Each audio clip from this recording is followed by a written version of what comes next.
Cool, cool.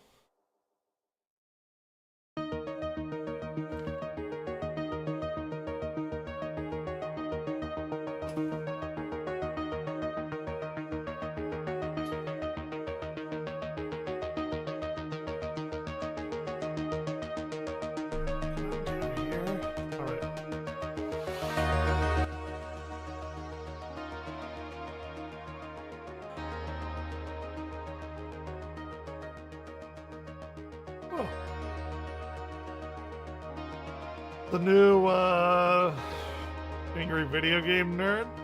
I think we're gonna watch that and then play this. Oh my god. That was weird. Alright, not a great start. This game called Baba Is Me, which is like his puzzle game, or Baba Is You, for a little bit. And it's quite addicting. Played a few levels of it earlier at work. Alright, let's see what this is. Another E.T. game. Shocking, right? So shocking, it's almost as if I'm turning into a swearwolf again. But anyway, you didn't think I had anything left to say about E.T. Oh, no, not after that one. That's fine. Remember this, right? Yeah, how could you forget? E.T. on Atari 2600 used to be my biggest request for a while. You might have heard something about the games being found in a landfill. That's right, that was me. I found them. Yeah, they all turned into a spaceship. I met the real alien, I met the game designer Howard Scott Warshaw, I uncovered a government conspiracy, and everything snowballed into a big apocalyptic battle with the cyber mutant death god who... you know what? Never mind. The point is, I still have unfinished business with E.T. So he looks weird with the beard. We're gonna press on. We're gonna have the happiest Christmas since Clark Griswold ranked up there with Bing Crosby and Danny fucking Kaye. But hang on a minute. Alexa, stop. If you wish for more AVGN 8-bit, ooh, it's a good game. Great game. Angry Video Game Nerd 8-bit Endless Challenge. With only 3 I haven't played that hours, yet. you get through 100 We may have to play that too. levels, while fighting every boss along the way. The challenge gets more difficult the longer you play. And everyone's favorite thing is back. Death blocks! You'll buy classic and new items from me, Game Weenie. At a discount, you can buy stinky items, but it will cost you more money. I fucking hate auto scrollers so bad. Get your loot back. We're not jerks. Are you a bad enough dude to take on the AVGN 8-bit Endless Challenge? What is that from? Are you a bad enough dude? Okay, review begins. So this is the part where I usually say something about the movie. Oh yeah, Come on. bad. It's called E.T., Bad Dudes. Everybody the game. knows what it is. It's the 1982 beloved classic about a boy who befriends an alien, directed by Steven Spielberg, who made almost as many masterpieces as there are stars in the sky. Anyway, there existed several E.T. games, more than you can imagine, and they all came out in the early 80s and the early 2000s. 2 distinctly separate That's waves weird. of diarrhea. Fuck. The 80s wave was obviously timed with the movie. That's all stupid. these games wanted to cash in, and they all dropped out of greedy executives' extraterrestrial ass like a big pile of Reese's feces. Most of them were on home computers, but then there's also the infamously bizarre E.T. Go Come, which I've already talked about. After 1984, E.T. went home and didn't come back until 2001. He came back? Oh my god! That's a 17-year hibernation. Is E.T. a fucking cicada? The Millennium Wave was timed with the 20th anniversary of the movie. Many of them were on Game Boy Color, Game Boy Advance, and PC. That's also when the movie's special edition came out, which had some extended scenes, but also added CG and notoriously replaced the guns with walkie-talkies. The funny That's thing so about bad. my DVD here, it has all the changes on it, but it doesn't say anything about it being a special edition. So it was more like a stealth update. But anyway, if you thought that Some was George the thing that Lucas happened shit to E.T. there. that year, you're wrong, because 2002 also Fuck gave that. us E.T. Interplanetary Mission on PlayStation 1. Let's pop this fucker in. You know, I gotta say, the PlayStation startup sound is beautiful. It is. It's like taking a relaxing breath right before something stressful. The opening cutscene is actually kind of cool. E.T.'s spaceship is landing on some planet, and then the title screen shows up. No explanation. But the back of the case says you travel to 6 different planets to collect plants. That's right, I said plants on planets. Well, this is good. To save the universe. This looks in caps, amazing. by the way. So, I don't know. Make whatever you want of that.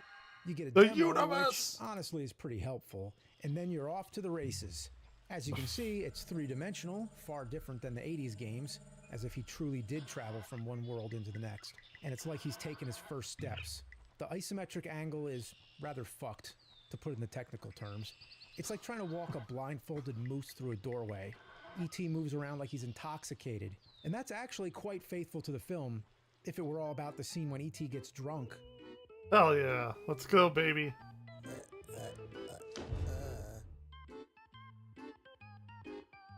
Oh, fuck. What's going on there? The game is so unappealing. I've only that ever even seen E.T. fragments of like the graphics once. Decide to get up and leave. Check out when E.T. runs. I mean, that's funny, but you're going to see it all the time. You would think that's like a special move or something that happens when he picks up an item, maybe. But no, that is the normal run. So anytime run you're holding animation. the run button, he flails his arms like a goofball, like he's all hopped up at a club. Let's go. Oh yeah. You do hear a lot of E.T. It's a voices pretty in the fucking game, dope all beat. kidding aside, but it's very limited, like this. Is he fucking the flowers? Oh. So get used to it because it repeats over and over. It's all you're gonna hear. Oh. Good. It's not good. But the weird thing is that when E.T. gets hit, he makes a normal human sound. Like, what was that? Why aren't the voices consistent? Could you imagine that in the movie if they had different people doing E.T. screams?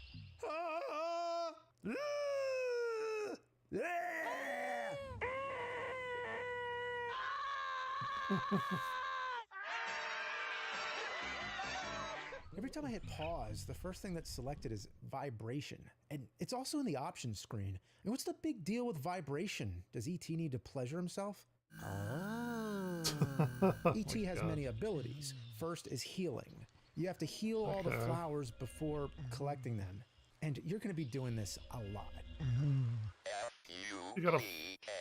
Then there's the attack, which is like a Mortal Kombat projectile that comes out of E.T.'s chest. That I don't remember from the movie. Then there's telekinesis, That would be which you can badass. use to move objects around. You have to move enemies onto these. Is that in the tiles so movie? that I haven't the seen door them. will I've open. only seen He it keeps once, and I walking haven't seen off. it in like a billion Stay there. years. Come on, right there. Oh my God! What the? Things look like it's from Man. Metroid. Oh, come on. Oh, there's another one. Fuck. So now I gotta get another guy. Just get down there. Get the fuck down there. Oh my God. All right, there he goes. Whoa. All right. Oh my God. You know what this is like? This is like trying to herd cats. Like when your cats are causing trouble and you got to put them in another room or something. And then you pick one up and then the other one gets loose. Yeah, All right, Ryan. here we go. Here we go. Right there. Yes. Good job. Finally. Good job. All right. Get on the tile.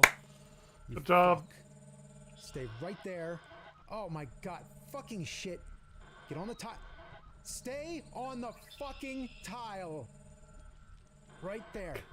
Oh my fucking God. It like pushed me back. Did you see that? Get on the Yes. fucking tile. Yes, I did. You son of a bitch. Look at this shit. Get on the fucking tile. There you go. You gotta stun them, that's all. Good job. There it is. You know, I gotta admit, Got the it. puzzle-solving aspect is kind of cool, even though it can be as tedious as herding turds. E.T. can also carry stuff, like this object right here. But where did it go? It was like a big tree stump. Now it's gone. Did E.T. transport went it to wherever- your anus? Get it? Oh my your God. anus? I want to In other words, kill he him shoved it now. up his ass. Yeah. Up, butt. All right, now that you saw all my trial and error, I can say that it's often easier to carry things as opposed to dragging them this? around with telekinesis. It depends on the situation. Sometimes enemies are carrying huge objects. Like, where did this come from? Maybe he had it up his ass too. Oh no. What in the hell is this? Oh, fuck. Some sort of, like, Oh, fuck. Really now, what Star is coming Wars after me? person. Just like in the movie, right? Remember that Yeah. scene when E.T. was getting jumped by green wizards wearing Pope hats? There's nothing like that, penis breath! And what's this thing? Is this canon? Is this part of the expanded lore? Was this how Spielberg pictured the other planets in E.T.'s solar system? Was there ever an interview where he said, in my original vision, I always wanted there to be green wizards and big red fucking ball sacks crawling around? This game sucks. Well, here's the thing. I suck too, so we're even. I just keep getting cornered. Ah, fuck you! Oh, Yeah, come that's on, really E.T. annoying. You That seems like that would be motherfucking pretty E.T. annoying. Fucked your mom! Well, if I'm gonna have any chance of making it any further in this fuck heap, I'm gonna need a code. I hear there's a code for 100 lives. I guess so I can die 100 times, but let's give it a try. Right after collecting the first 4 flowers, you go to the option screen and hit R2, R1, L2, L1. I miss codes Oh, in shit, video That's games. the wrong code. All that does is add a new option for credits. Ooh-wee, you have to enter a code to see the credits? That's I guess the fucked. game is so bad the people who made it had to hide their names. Well, gee, since I went through all the effort to find this code, I might as well take a look just to see who's responsible for this shit biscuit. Mark, Benno, Bell, Diego, Egg, Link, Cute. Everybody's got a nickname. Ed Munster Gregor, Jason Corn King Maynard. Wonder how The we got fuck? the name Corn King. Well, anyway, after these credits, we'll get back to the game. Laughing Jaffe Baffy. I mean, where do they come up with this stuff? Yeah, so it's a sad situation when they have to hide the credits when they can't put it He's in the building to actual game. something. The credits are done now. He's building to something. Yeah, so like I was saying, I'm gonna go dig up the code and then we'll go. Look, I'm sorry. Hang on just a minute. I gotta check something. Yeah, I'm watching the credits again. Don't ask me why. But after this, I promise we'll get back to the game. Yeah, there's What's he doing? level design, producer Laughing Jaffe, Santa Cruz Games.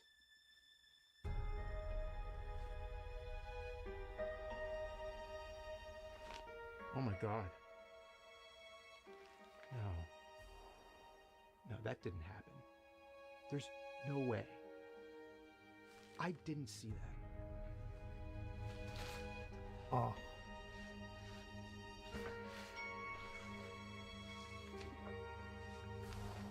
I'm intrigued. Hey, there you go.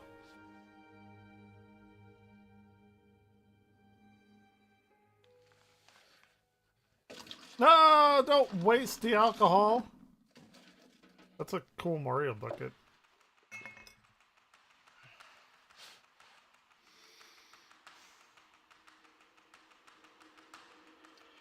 Got a lot of games. Yeah. What's going on? Seen a lot of Something shit. weird happening. One more time.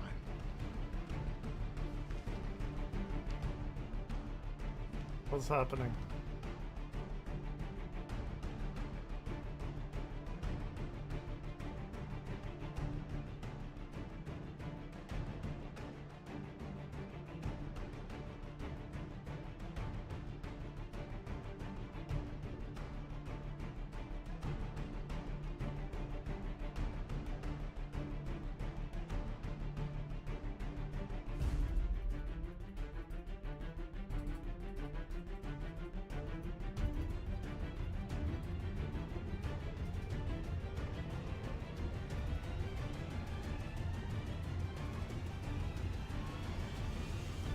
Fuck off, Bin Laden.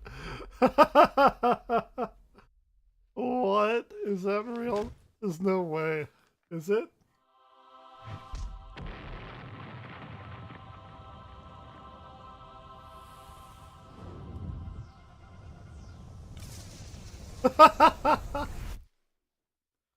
No. I just need to confirm. You seeing this too? Here it comes. It is real.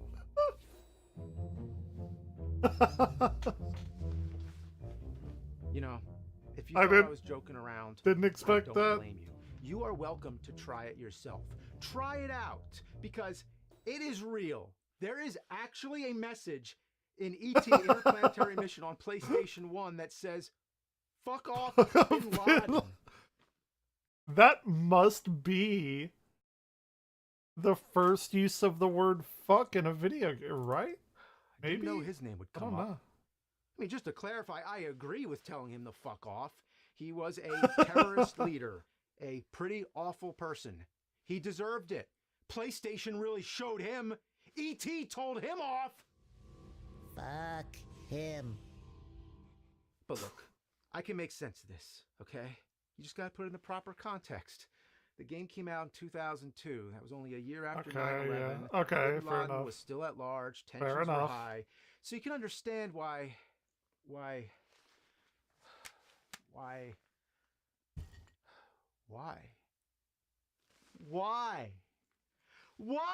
is it in the fucking game? What were they thinking? If you're gonna tell Bin Laden to fuck off, you'd think it would happen in a different game, like, I don't know, Call of Duty or something. I mean, of all the characters you can use as your spokesperson to counter terrorism, you're gonna use E.T.? Even back in the early 90s, there were games coming out like Operation Secret Storm. But it's not like there was a code in Mario Kart where Mario says, "Fuck you, Saddam." That would be Why funny. is it in Maybe the game? there No, is. no, no, no. A better question is, how is it in the game? Even though it's a hidden screen, it still made it in. Fuck off Bin Laden successfully got into an actual New PlayStation Kid Co. 1 disc, which was packaged inside this case, which was sold in stores with an ESRB rating of E.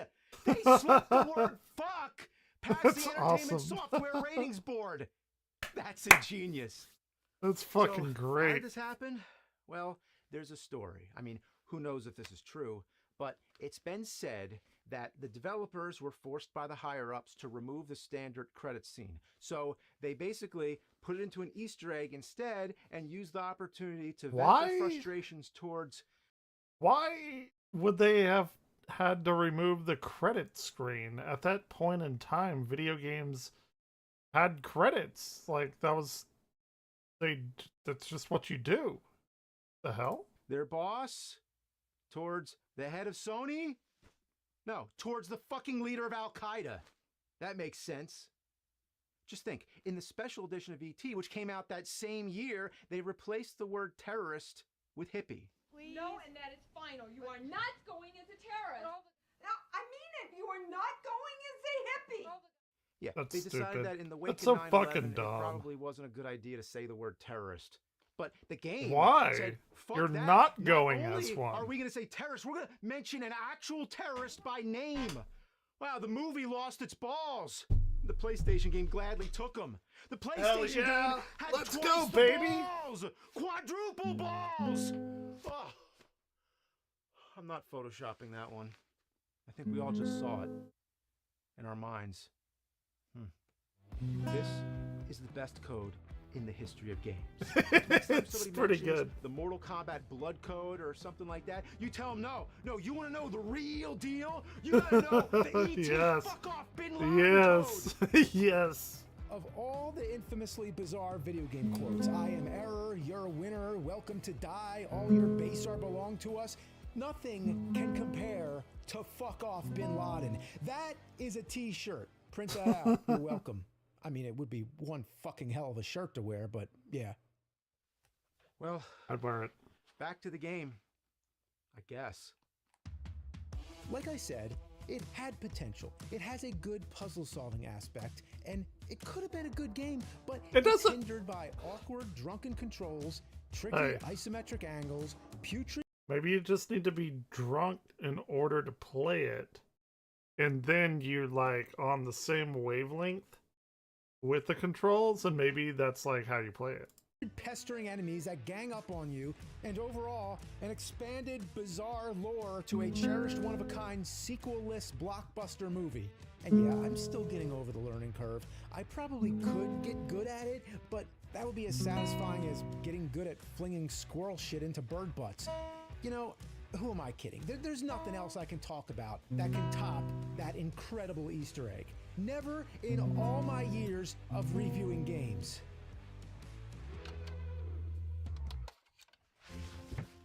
What am I going to do? Just carry on with the review after that?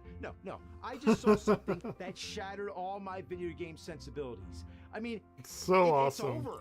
end It's of a story. wonderful E.T. dropped the Christmas fucking present. mic. So I'll just leave it at E.T. More like eat shit. Kiss my extraterrestrial. My hands are Just a little so bit of like. work. Merry Christmas. Spindly. Fuck this game. And fuck Bin Laden.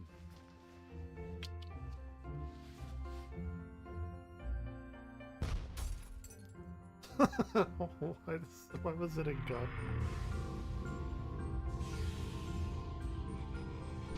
That is a pretty badass little CG intro, though, to be completely honest. Ouch. Don't heal it, E.T., goddammit. Don't do it. Fuck. No. Don't do it, E.T.! Oh, if you do that again, you fucking piece of shit. No, you don't understand. This game is bad. Bad. Shitty. Shitty. Yeah. Come on, let's go for a ride. Oh no. Fuck this shitty fucking game now. It sucks. Bags of fucking dicks now. Merry Christmas to all, and to all a good night. You know what? Fair enough. That was a good episode. Honestly, that was a good one.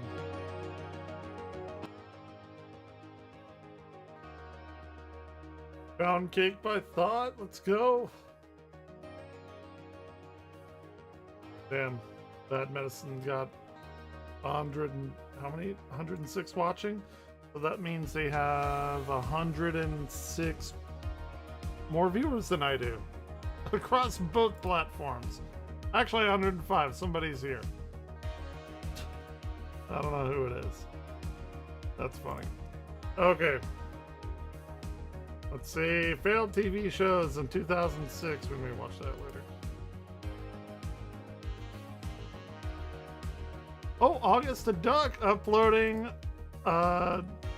compilation video. Okay. So, alright. Alright. Days cooking. Darren Keller. To be fair, I do need to play more Overwatch. Let's see, what else have I missed? There's a bunch of people having a bad day. You know what? I finished work today. We won the planetarium. Me and Paige. We won first place in the tree decorating contest. So, and today's the first day of my vacation. Well, now it is since I got off work. So let's watch other people having a bad day. Actually, let's tune my guitar first. Because that's what everyone loves to watch. This will take like 30 seconds. Put my mic down.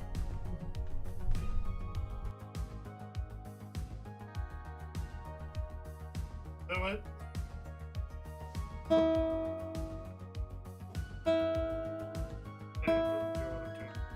This is my nylon string. Nylon strings.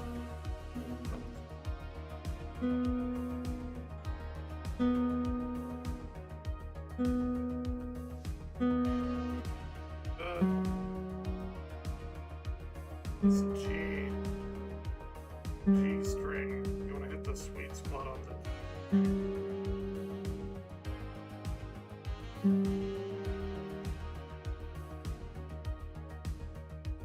D. I don't have a clever joke for the D string.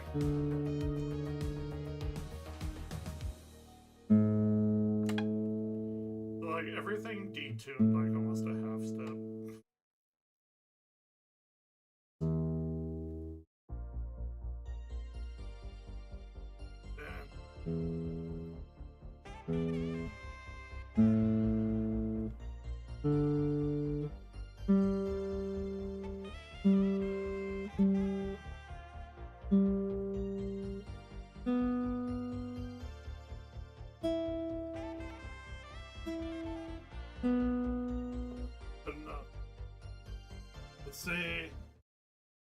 What's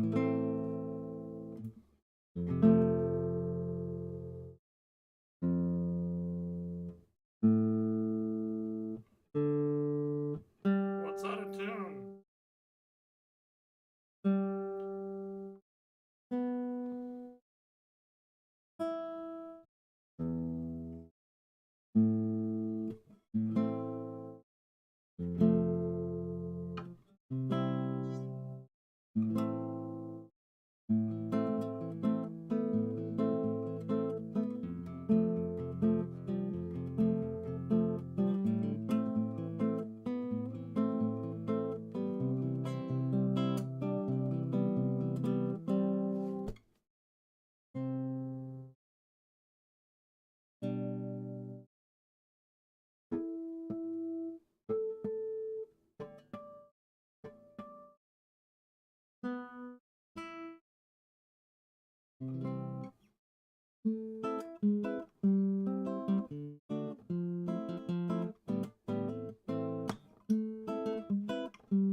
Okay, good.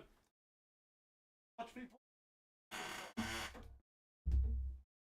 because it's funny. It'll never not be funny.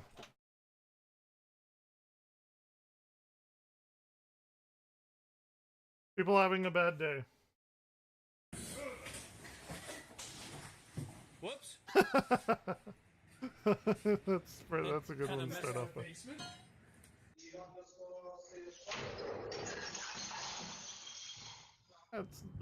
That is the least of bad day.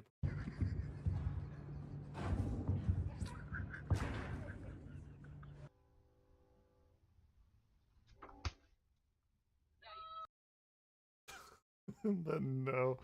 I've had something similar like that happen to me where I went to Sonic and I wanted, this was in college. Turn on background music.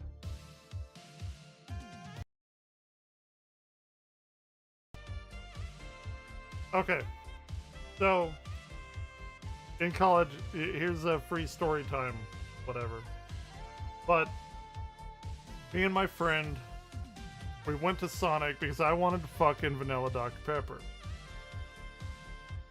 A large vanilla Dr. Pepper. It was like Friday night, you know, we were just looking for something to do. So we go there. They give me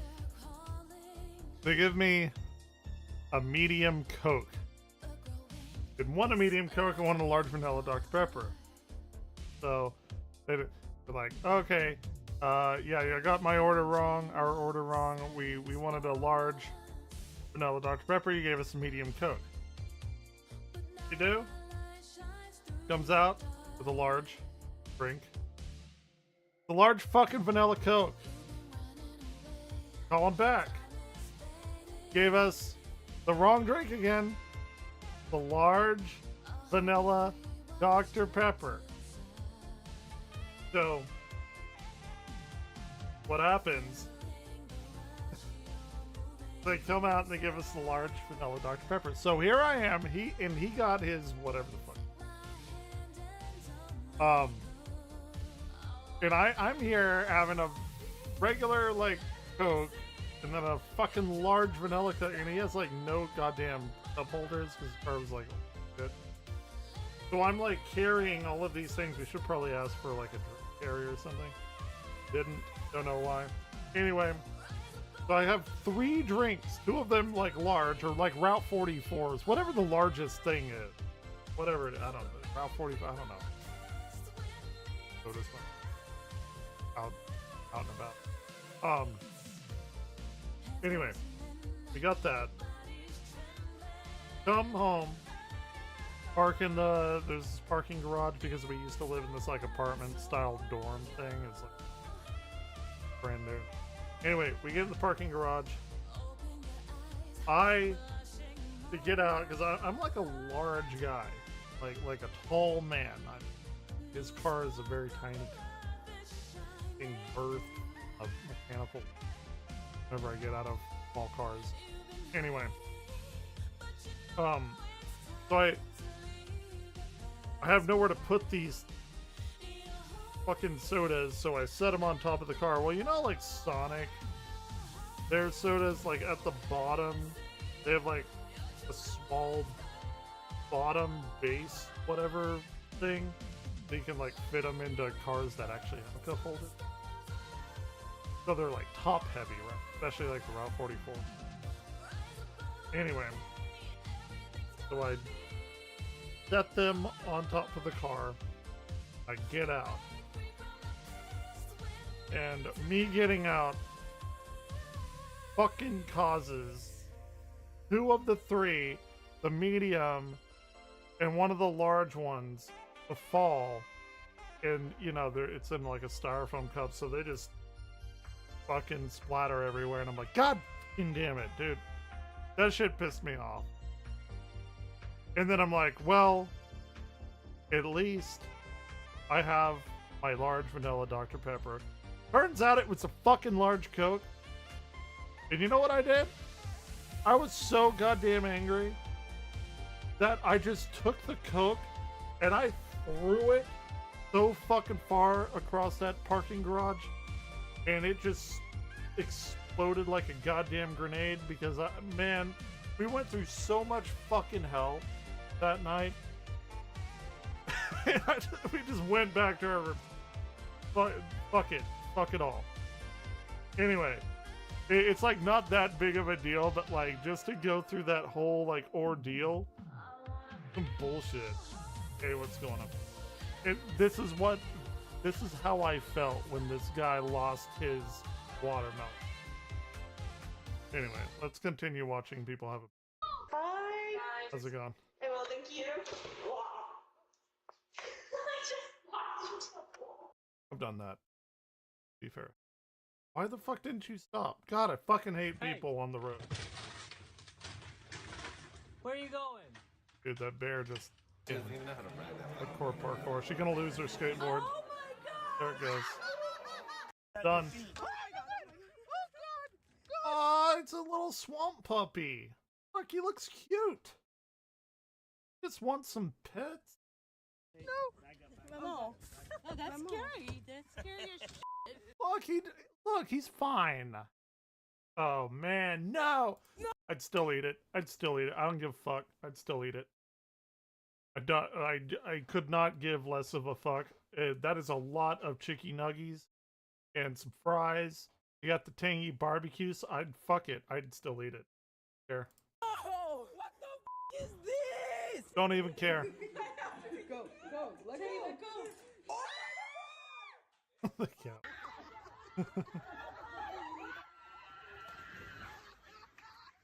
Got away, good for her.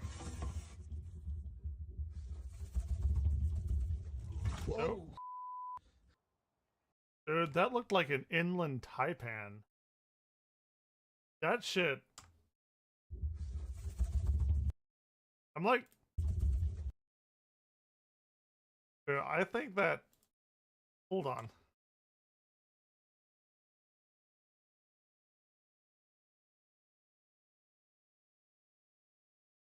I don't know, maybe not.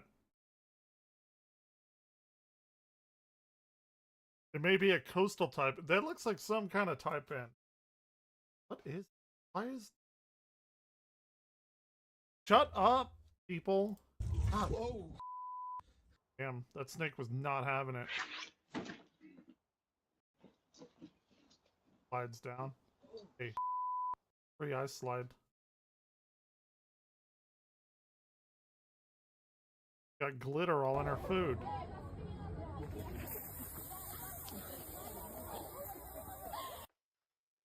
You know what? That's a lot better. That having happened will make them remember much than them just sitting there like some stupid romantic couple that every other person has done. That's much more memorable. I'd rather have that have happen.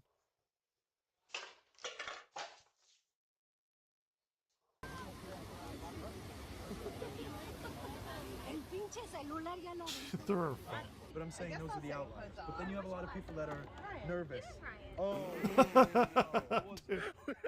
Done. That's it. Bye, phone. You're done. Yeah. Yeah, you stupid piece of shit. Why do you think those yellow things are there? The warning signs. Don't go that way.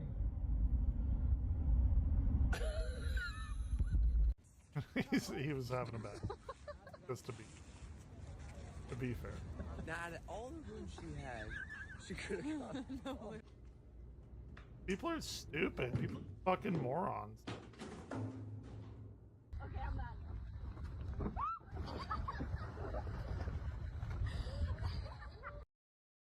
I laugh. Oh, you're how shitty you are at that, dude. I probably wouldn't even make it on off like before. Bro. I should. What the f? You're gonna be in the ER.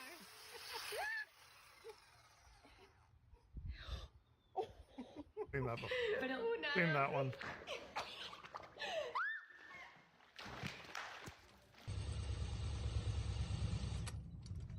Oh.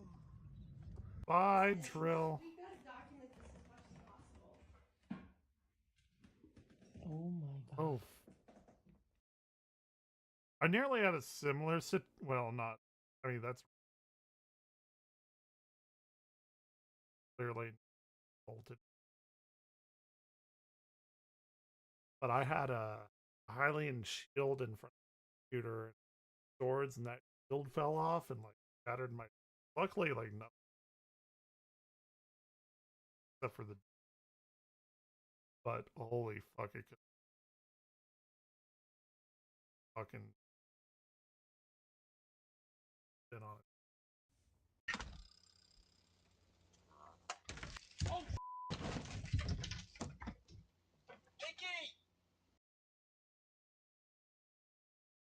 Oh, oh fuck! Oh, I bet that.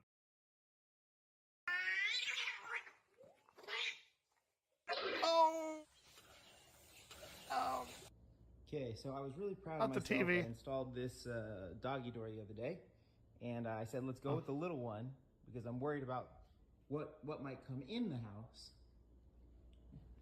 Like, oh, gator. And apparently we didn't get a small enough one. Dude, you ain't gonna get a doggy door that small. What are you gonna let in there? Like goddamn, I don't know, rat or something?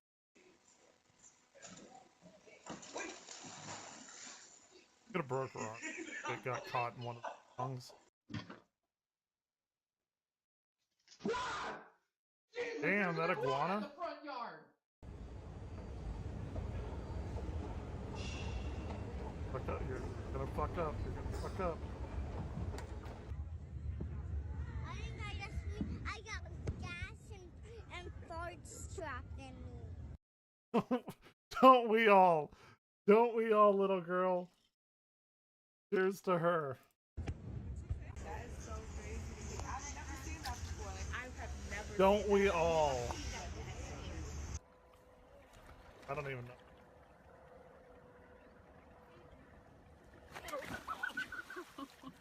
Not gonna have kids.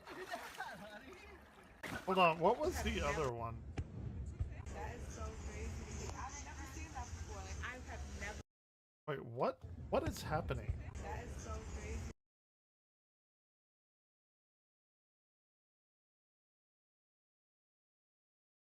It looks like the door is like clipping into the bus.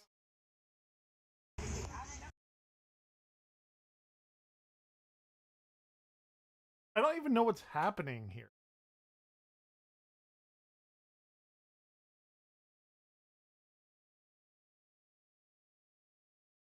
I've paused it and I'm looking at it, and my brain doesn't understand what I'm seeing.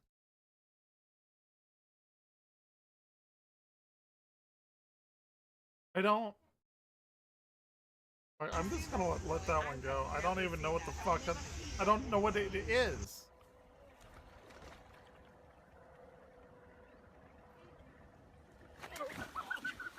I lost his ability to procreate.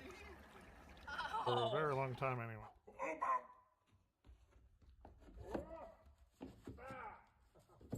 Stop trying to lift a horse, bro. This fire is crazy, but yo, look at her nails. I don't know what's more crazy right now. I don't know. That's like, what the? Yeah. Well, that's no one's fault for being stupid. That shitty.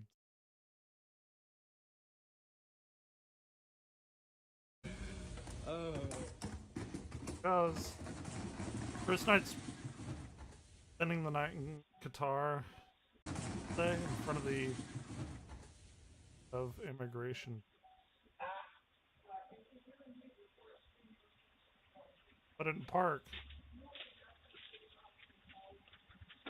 And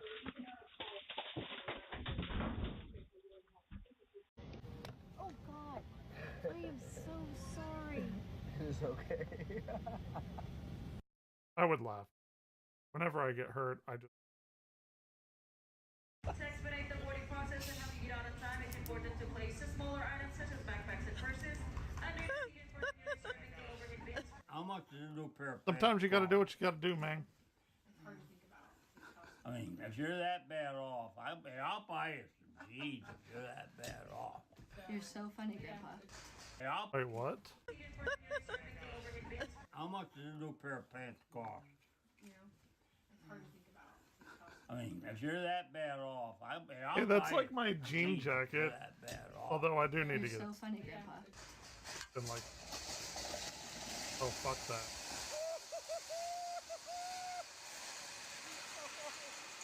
Dude, what do you even do in a situation like that?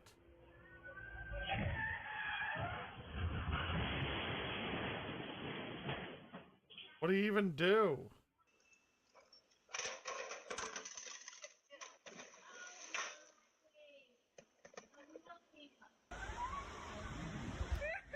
Oh, he's going down.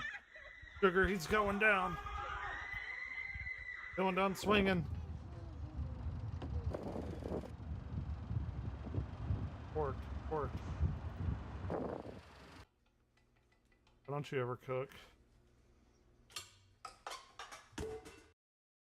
I made a fucking badass. Oh, fuck you, you dude. Fuck fucking truckers. God damn, I hate that shit. Oh my gosh, she's going mad. Oh my gosh. Can't you just hunk at it?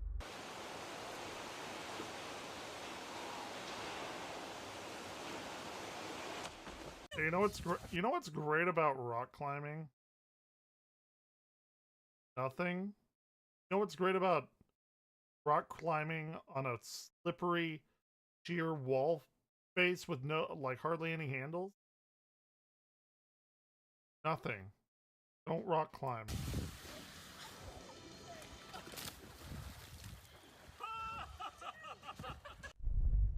Oh. Get it. Oh. I was like, we're moving way too fast.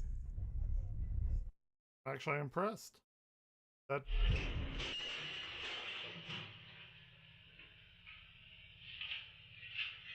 the dog will help. Actually, the dog hid under the.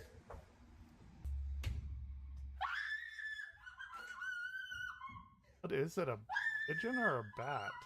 It's just a bird.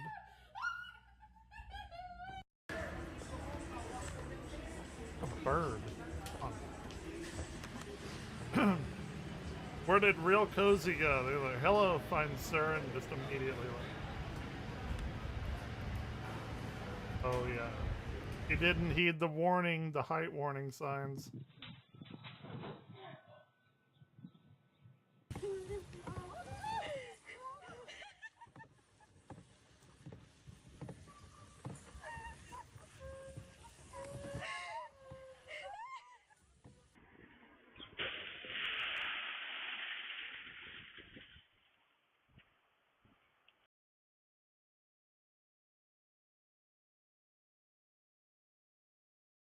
What is it? Is that a dog or a...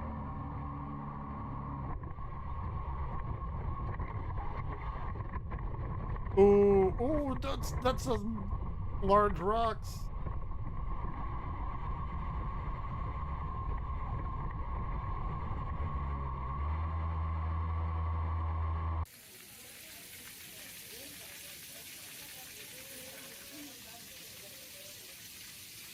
My God, what is that?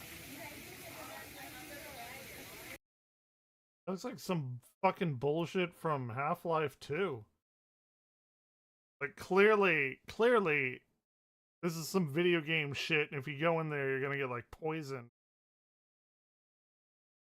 Right? That shit's like radiation yellow.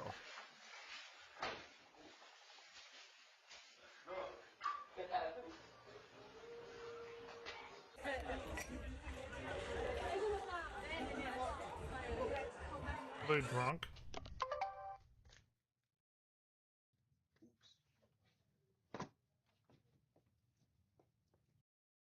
You know why? Probably guys in his man cave, like, secretly ordered pizza. Didn't want his wife to know, or girlfriend or whatever. Probably like in bed. It's like, don't eat fun stuff without me. Definitely ordered like that $5.99, 2 for $5.99 deal. Man.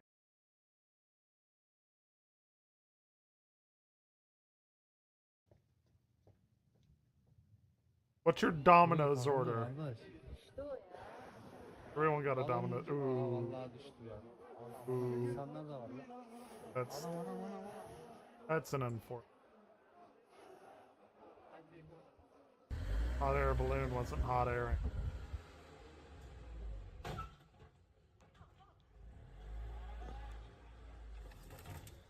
Yep. There it is. Oh, you got 3 for 3. They're going. No insurance. Girl. Oh, yep. Well, that's, but yep. Now your door is fucked. You had to twerk.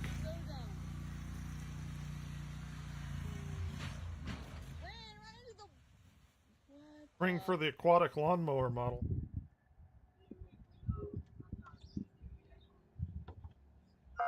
Gonna fall off.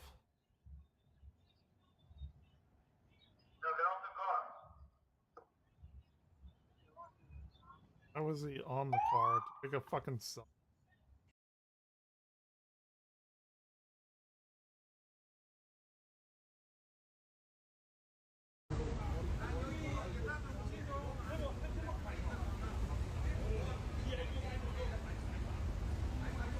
I want the one who...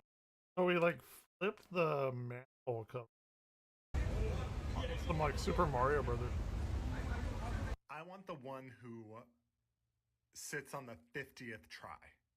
I want the dog that stole your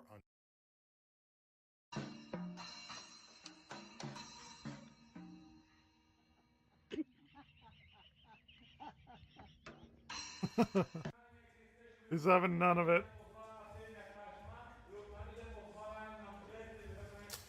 Probably not even fucking picked up the ball. I'm okay with that. I've learned to accept who I am. Terrible person. Oh, fuck.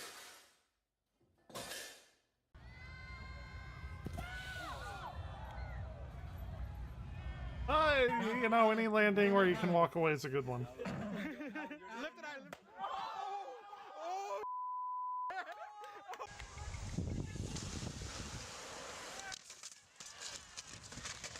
It happens. Happens.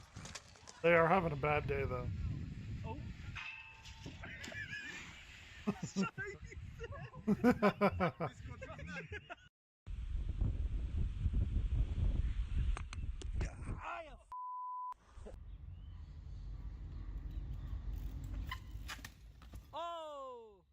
¿está bien?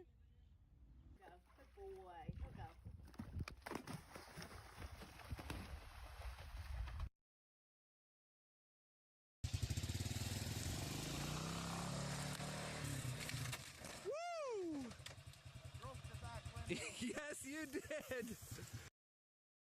You know, windshields actually aren't all that. Like, they're expensive, but like they're not all like. Oh. Oh my goodness. Mom is gonna be so mad. This set you back like $200, which is a lot. Hand. I mean, it was in my hand. I was holding it. Haven't gotten a haircut since maybe a trim here. Getting old. Haircut.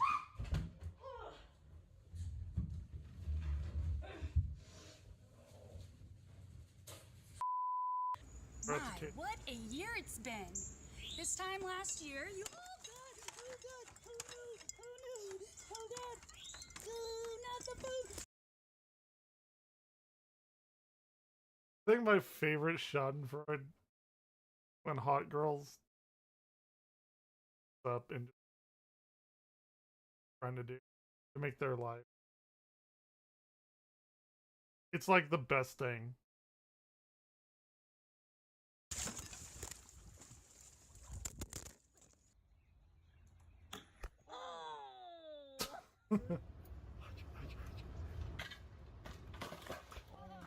You alright?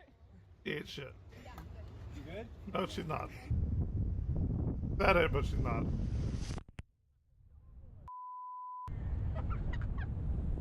They think what's going to happen.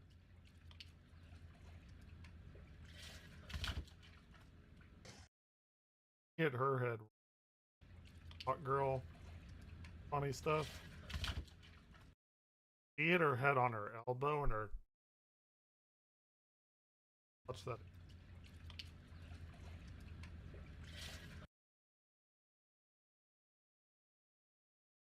Hit her elbow and her.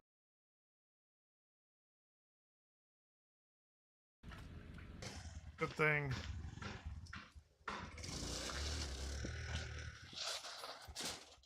Nothing beat it. Damn, that's a big ass fish.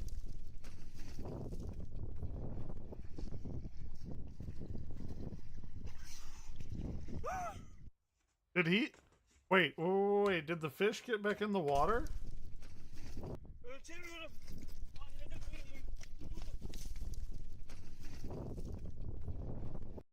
I think the fish actually got back in the water. Bro, if the fish got in the water, let him go. He earned it.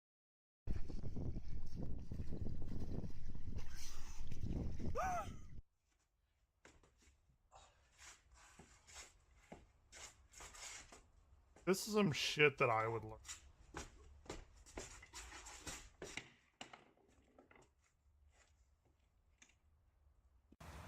Actually, I have learned stuff like that, like contact juggling stuff where you move the balls like between arms and shit and like up and you make kind of started getting. I dropped that fucking ball so many times. They're like pretty heavy balls too, so I did it on carpet.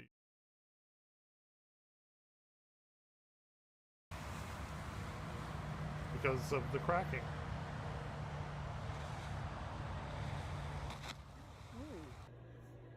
See, the water sports like that, that's not a bad day. That just is what happened. Like, I've wakeboarded multiple. That's just part of it.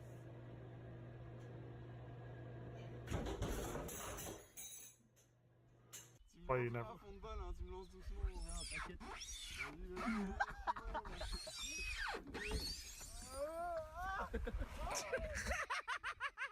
Also.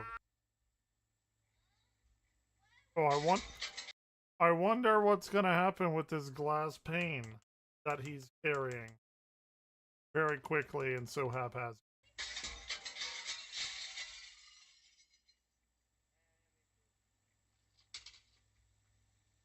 Oh. That's me. Actually, that's my sister. Oh, and the ass crack is out. Gotta love it. Oh yeah. Yeah, for sure.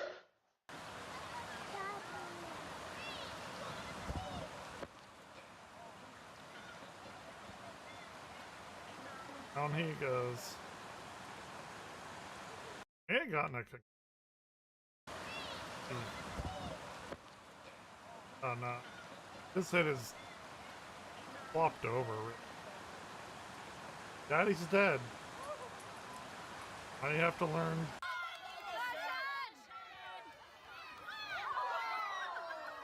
Did you get that?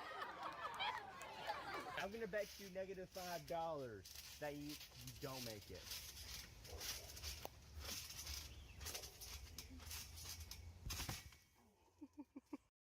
I fucking did. I went away for college. I came back home. Trampoline. We used to have trampoline meant everything to me. Like I'd lay out on it, look at stars and stuff. It's like kind of a big reason I became whatever. Got into the job that I get into. Come back home, trampoline's gone. What happened? Sister fucking broke it like that. God, dude, that was a big blow. Like, oh my god. I have so many. Not even like jumping on it. Like laying out on it. I told you.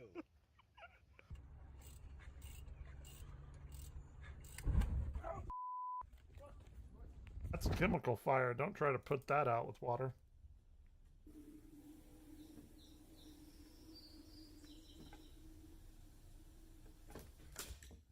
Oh, I thought that shit would fall over. It just broke. Los.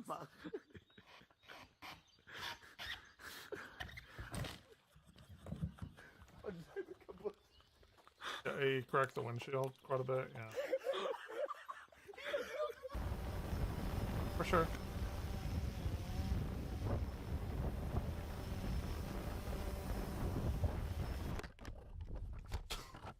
Why?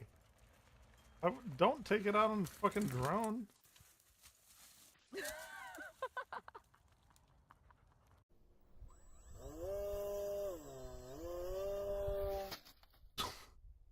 It's not fun. Oh, hot girls. Let's see. Oh my god, I got it. I nailed it. Nailed it. Oh!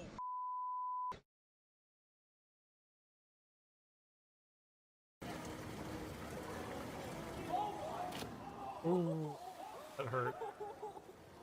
The hurty. Dude, he fucked up so much he broke the concrete slab.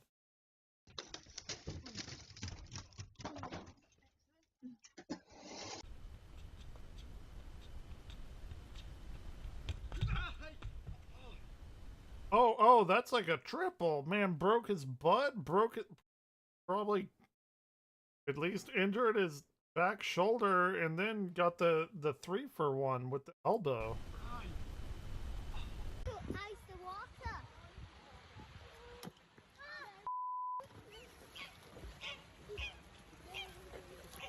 Ducks were doing very important duck business. Not know math.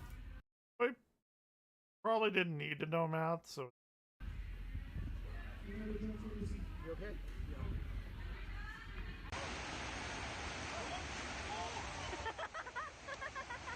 Don't like that. Don't like that scorpion final. They're gonna mix it and it's gonna.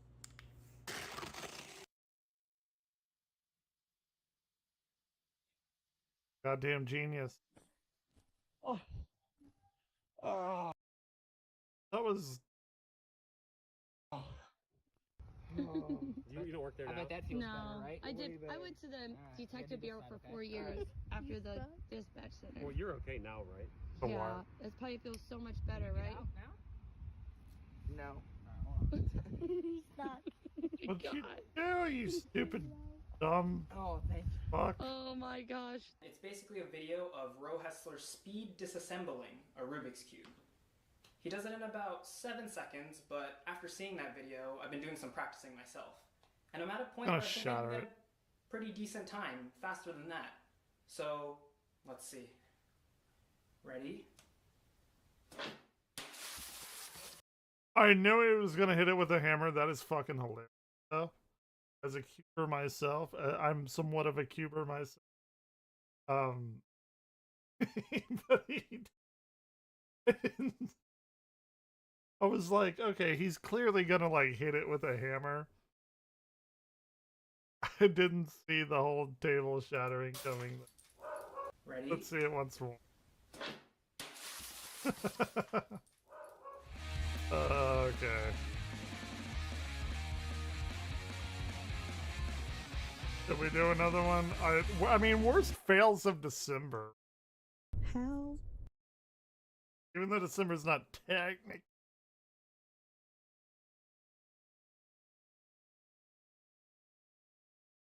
In the world did that even happen?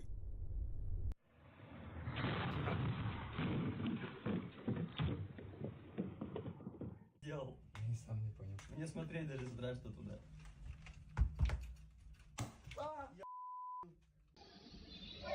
Wait, did we watch that? No, we already watched it. Watch this one. How's all the 0 people watching?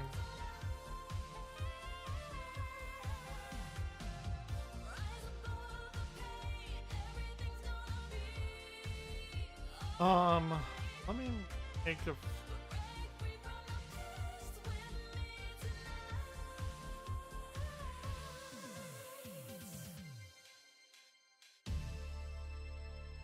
Are people?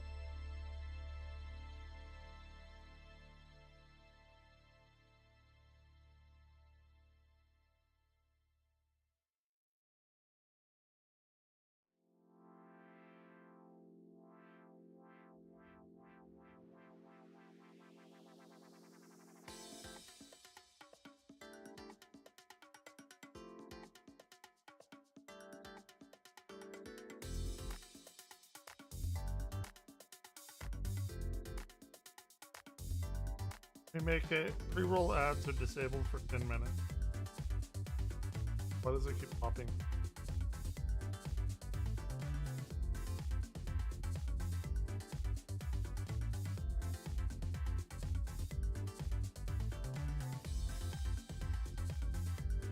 Oh, Peter Dinklage.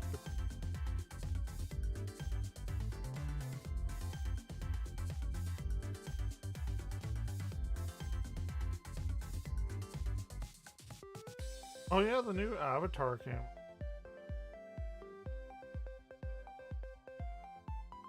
Interesting. Let's make a new post.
All right.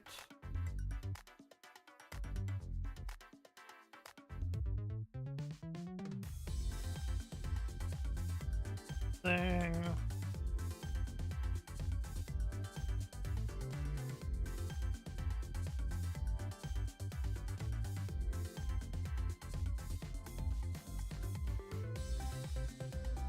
I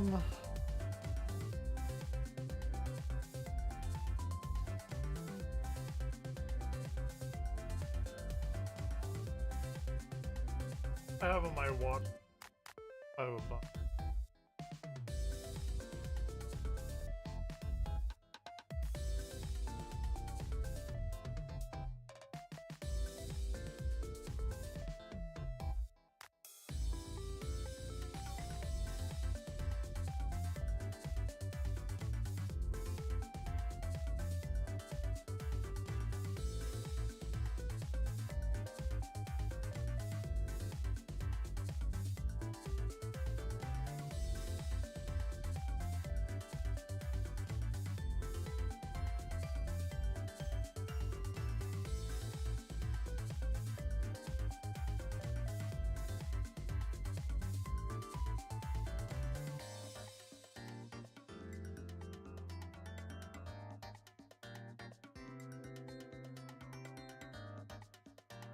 Oscar.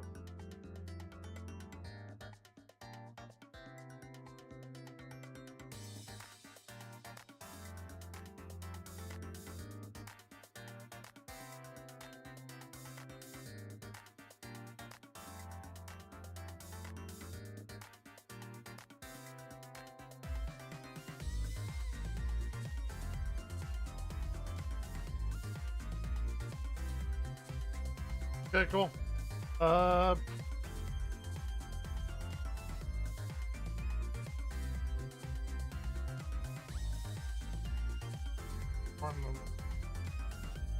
Do another. Oh, horrors found on analog TV. We have something sinister. That's right. We have more shit to watch and do. Yeah, horrors found on analog TV. Let's go, baby. In the early 2000s, a television segment called the Miss Butterface Competition would air on The Howard Stern Show. The idea of the competition was for a group of judges to select which of the female contestants had the most attractive body and least attractive face. The winner would receive a $25,000 cash prize. Each of these contestants would be brought out with a bag on their head in order to conceal their face. As each of the contestants stepped up one at a time, the judges would crack jokes and begin one by... Hold on 1 second.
Alrighty, back.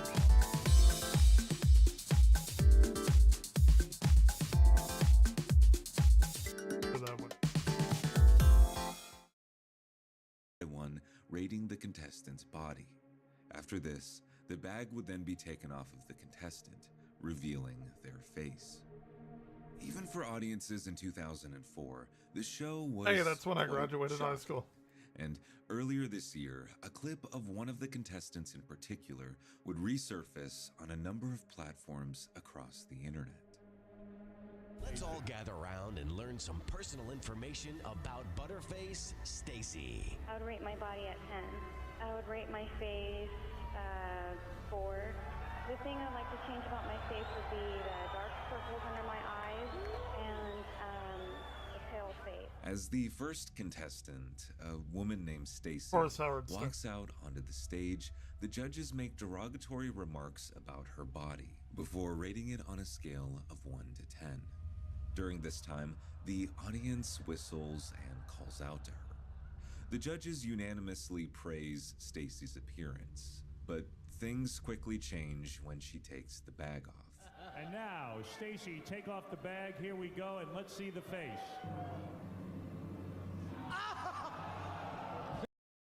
It looks incredibly hot. What is happening? Is that a speed bump on the way to... Stacy, it's got to be hard when the crowd starts. What's wrong with her? It looks incredibly hot. Dude, pretty, beautiful, whatever you want to... Like, what the fuck? James, you give her the microphone so I can talk to her. Stacy, it's got to be tough when the crowd starts freaking out when you take the bag off your head. Is it hard for you? No, Why would you subject yourself to anything like not this? really. How did you end I up know, here? I know the crowd is like they have to play it up or whatever and all of that, but like, God, dude, like this cannot be healthy. Butterface. Did some guy tell you about it? No, actually, my friend Candace entered me into it. Wow. Did she tell you what she was doing? Huh? When did she tell you what Butterface was all about? That Robin? She just told me how to have a perfect body with a... A bad lid? Yeah. Yeah.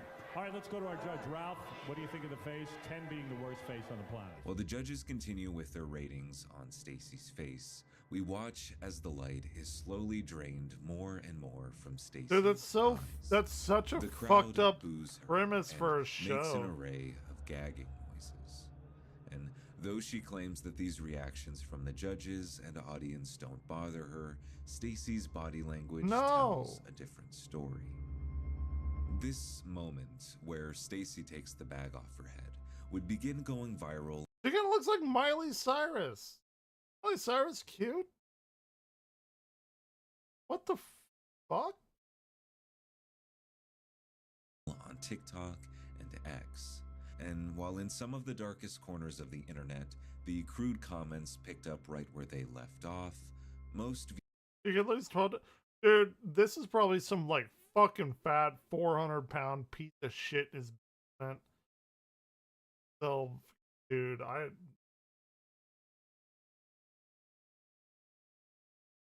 viewers sympathized with Stacy. Hey, guess and what? wanted You're her to speed know that running. What happened to her all those years Getting ago banned. Congratulations. wasn't okay. But as people started attempting to track down Stacy, they came across some disturbing information, including a number of people that claim Stacy had ended her life following the episode. I'm gonna be real. I'd probably yeah, it's a fucked up thing to do.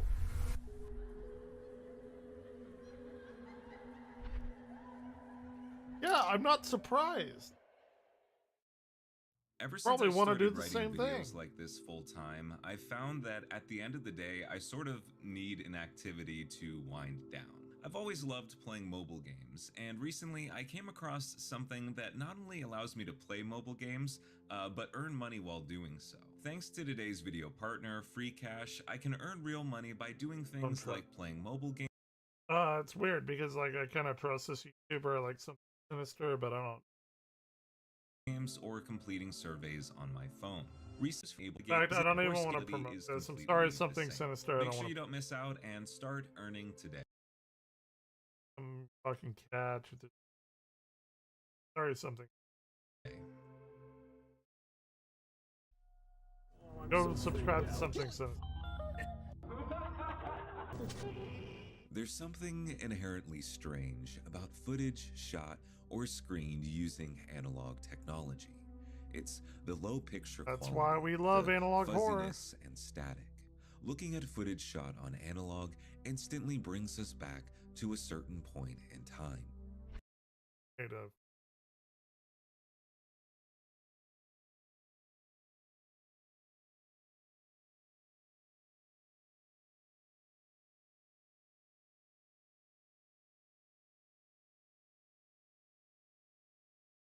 I'm gonna be real, like a lot of them were stuff. If anyone found that and put it online, that would be some analog horror shit. Like really, really fucked up stuff. I mean, a lot of it was like the cringiest cringe that you could ever. But there was a few times like when, because we were like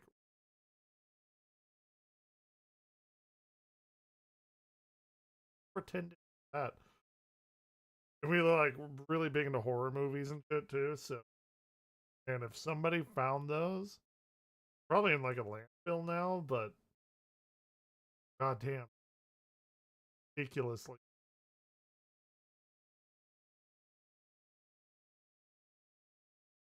And that like it's ridiculous. This poor quality, unique to analog television, has to do with the way in which the analog signals were transmitted.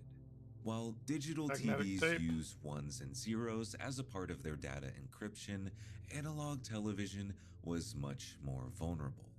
Analog used a type of continuous wave when transmitting. If this wave could be overpowered by a stronger, locally generated signal, Oh yeah. well, bad things could happen. We're gonna talk about Mac tonight. Yeah. Sports anchor Dan Rowan had just started his Sunday night Bears report when the screen suddenly went black, then came back on with a new unruly presence. A man wearing a Max Headroom mask. I'm sure I don't need to go into detail about this footage. The Max Headroom incident is one of the most infamous TV hijackings ever recorded.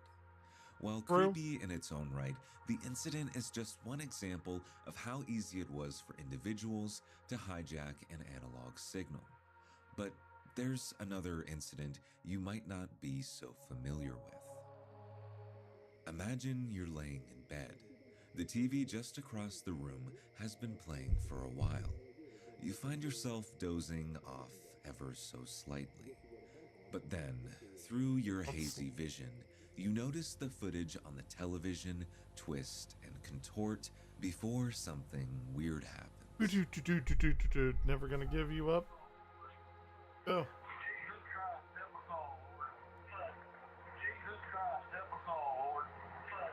Jesus Christ.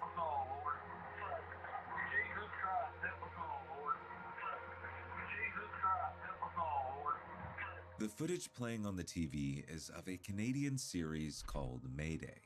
While the visuals seem to remain the same, the audio has seemingly been replaced with a man repeating the phrase, "Jesus Christ, help us all, Lord." I mean, that's fair enough. This incident dates back to 2007, right in the middle of the war in Iraq.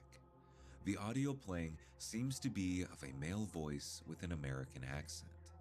Though a mystery at first, it would later be revealed that the dialogue was taken from a news broadcast of a truck being ambushed during the war. The audio playing on repeat is of a soldier praying for his life. Iraq War? Perhaps instances such as these are why some genres like analog horror have found such a big audience. Where is new Gemini Home Entertainment? In the past year. My favorite thing Projects ever. like these bring out something nostalgic in us all. A memory from when we were kids, a dream, or maybe a nightmare. It might sound silly, but growing up as an only child, I watched TV religiously. I can even remember the moment when television switched over from analog to digital.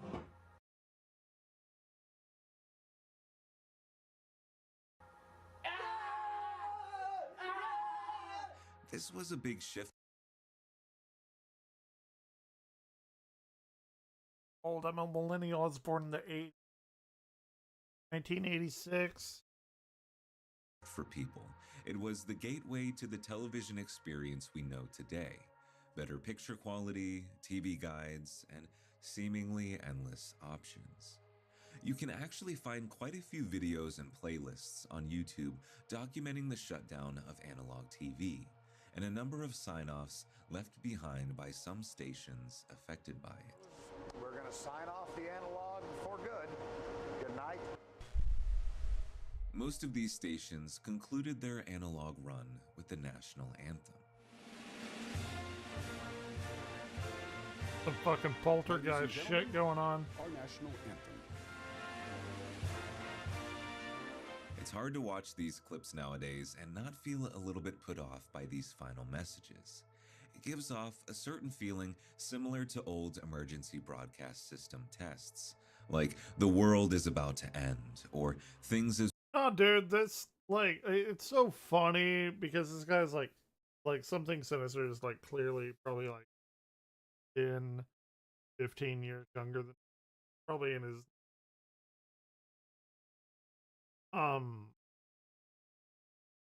but even when I was young,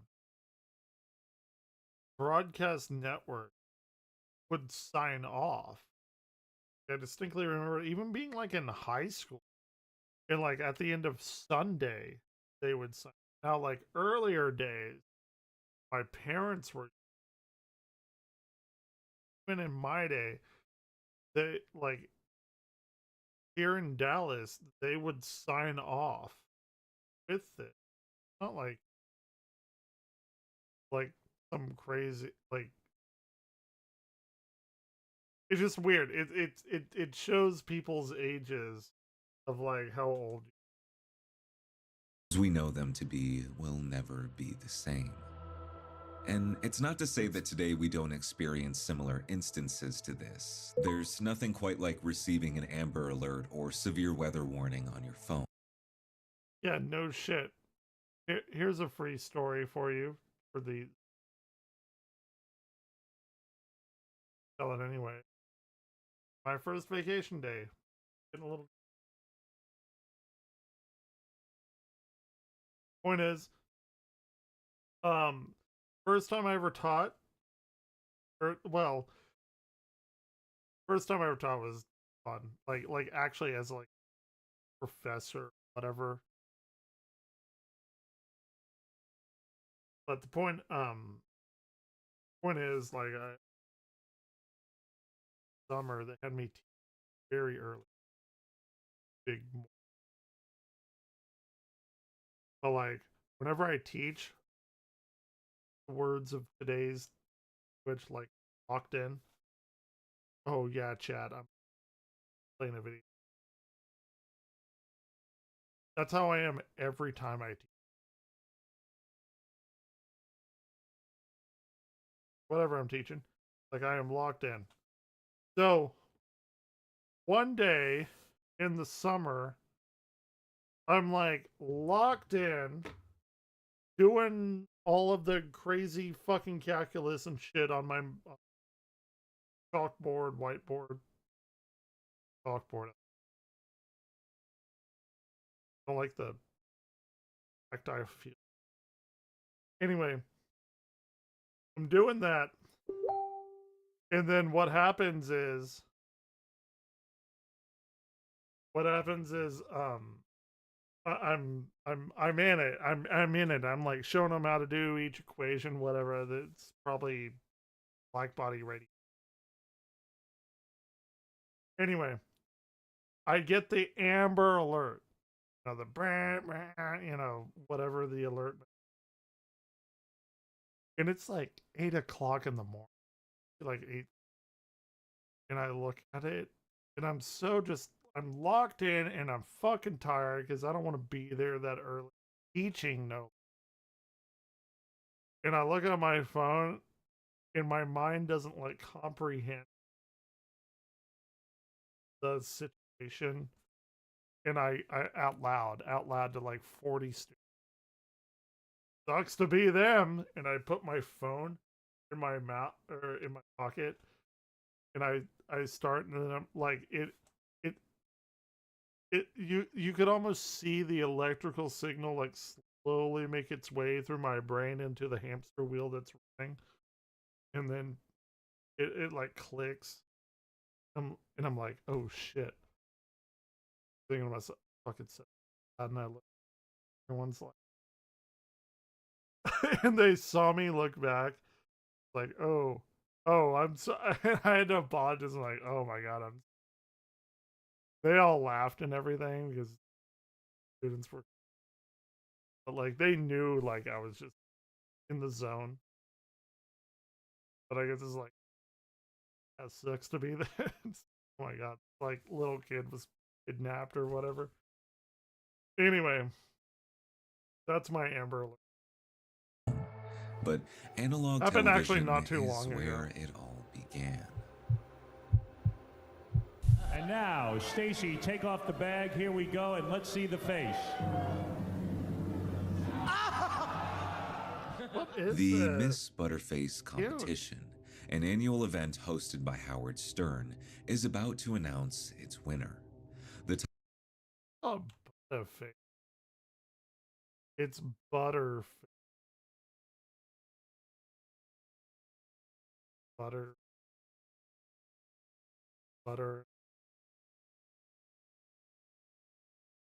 I don't condone the wording, but like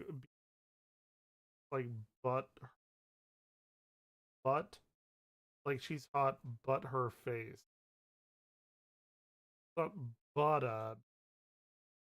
That doesn't butter like go and. I'm not gonna explain the fucking pun. It's stupid that they did it like that. event hosted by Howard Stern is about to announce its winner. The title of Miss Butterface 2004 would go to a woman named Michelle. And for Michelle and the rest of the contestants, the night would soon fade into nothing more than a memory. But the internet does not forget. Upon this heartbreaking clip resurfacing of a contestant named Stacy, word would soon go around that Stacy was now dead. Stacy's supposed death was just one of a number of theories being passed around the internet. Is anyone here? Immediately, investigators began sifting through obituaries, news articles, and anything that could confirm this disturbing outcome. But no solid evidence would ever be found, and the investigation began to take a new direction.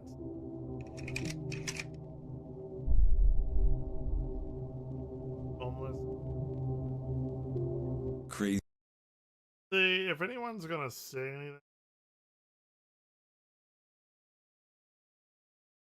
crazy because one of these women is now homeless in a viral video.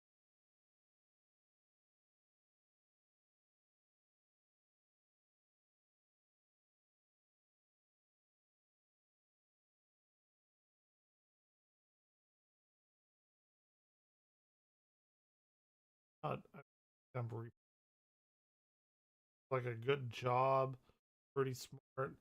I don't know, maybe a little funny. That makes me because one of these women is now homeless. I just saw a viral video of someone feeding her. Find Stacy. Stacy, we love you. You are gorgeous. Someone must know Stacy. She resurfaced years later in a short clip of homeless people being interviewed. The overall consensus from viewers across various platforms was that Stacy was now homeless. Super cute. Her fall from grace attributed to this now infamous television moment. The full theory was that Stacy was a model living in Las Vegas, where this Miss Butterface show was filmed. As she mentioned in the episode, her friend had signed her up for the competition. In need of a job, Stacy agreed to go through with it. This decision would eventually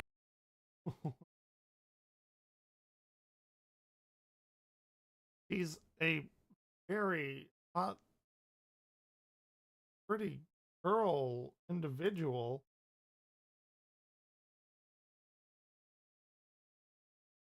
There are probably like millions of men that would want to get with her. End up with her being humiliated on live television and subsequently ruined her modeling career. Now she was either dead or somewhere on the streets of Las Vegas. But it was only a matter of time before she would be found. Oh shit. The Miss Butterface competition is just one example of how different television shows were 20 years ago. I've seen a lot of disturbing things while making videos, but seeing these— Is that Rob Reiner? Dude, you are making a television show rating these women, every aspect of their life is their physical appearance. And you think it's not going to have any. Because, like, clearly, like, I don't know, correct me if I'm wrong, but like models, like if anyone shat on me for my knowledge about physics, something, like it would be like devastating because it's like my job that I can do what I do, math and shit that's irrefutable, but all that models, it's all like really hot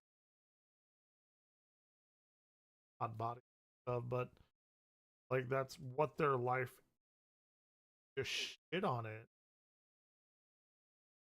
Yes, that shit's gonna happen. Women paraded around on stage and being made fun of is really difficult to watch. In reality, the aforementioned first contestant, what is that girl doing? Difficult to watch. It looks uglier than the person that we're talking about. I mean, still both unimaginably out of my range, but still. In reality, the aforementioned first contestant, Stacy, was just one of many women who were negatively affected by this competition. But for one reason or another, the internet has expressed interest in Stacy specifically, curious about her current whereabouts after she was reportedly seen homeless on the streets. It's like objectively cute. Given the location of this particular television segment, Las Vegas, we might be able to assume that Stacy, at one point or another, was living in the city. We know that she was a model of some sort as well. It's ridiculous. Unfortunately, these couple details weren't going to be enough to find her. We had to look a little deeper. When screenshotting a moment from Stacy's episode and running it through an image back search, I was met with countless posts and reposts of the same viral television moment. Some of these searches led me to the name Stacy Hayes, a model and TV show host. But a quick look at her Instagram will debunk this theory fairly quickly. But included in these image search results was a link to a video supposedly. And also, it looks like they made them go out there with no makeup. Like not even like any kind of like gloss or sticker. Like it's clearly zero makeup, which just makes it all the worse. And not that she attractive. Yeah, what's this Zendaya? Containing the most up-to-date footage of Stacy. There is a YouTube channel under the name Fatty the Survivor. The channel features content of a man cooking and giving away food to homeless individuals in Las Vegas. This clip, posted to Fatty's channel, is suspected to show Stacy. Ranch or blue cheese on the side? I don't want no ranch. Okay. I don't want that. Never mind. You don't want barbecue? Lemon pepper. I'm sorry.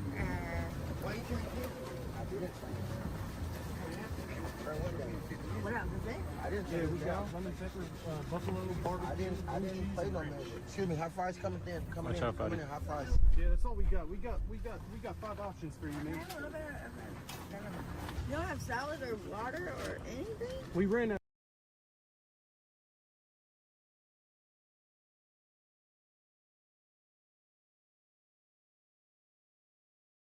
Of water and we forgot the carrots and the celery. You have no juice or nothing? Sorry about that. Trying our best. You're doing an excellent job. Thank you. The woman in the clip is never named. In fact, the video that this clip is a part of is just under 50 minutes long. There is no emphasis placed on her whatsoever. If this is in fact Stacy, it's honestly a miracle that anyone even found this. When looking at the homeless woman in the clip, she Not a miracle, dude. The internet, no. does share a striking resemblance to the Stacy that we know from the Miss Butterface competition. The facial features are very similar. Her light skin, bright eyes. I think the eyebrows give it away. Same eye. These are dark.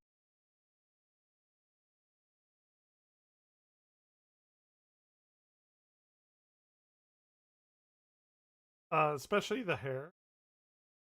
And hair color, from what we can see in the clip, could even be a match as well.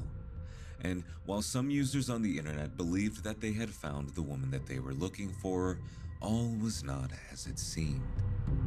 This television episode that introduced the world to Stacy was filmed in mid-2004.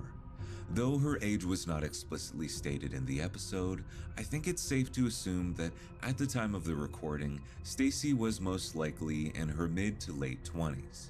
This would make her around 50 years old today, a figure that, when viewing the footage from Thaddeus' channel, doesn't seem to add up. The fact of the matter was, the woman that found the clip did so using advanced facial recognition. Since that video went viral, people have been scouring the internet trying to find Stacy. I didn't know about this video until one of my friends sent it to me and said, "You're really good at finding people." I searched everything. Reddit threads, Facebook, using AI apps just to try to find her face anywhere. Unfortunately, I believe I have found her. How is there water? We ran out of water and we forgot the carrots in the cellar. This video was unfortunately filmed in the summer of 2025 in Las Vegas, Nevada, the same place the Butterface competition took place. In addition, my facial recognition software says it's a match. I can't help but wonder where she would be had this not have happened to her. But trauma does this to people, and I don't think it's entertaining to be so cruel. Oh, she hasn't seen.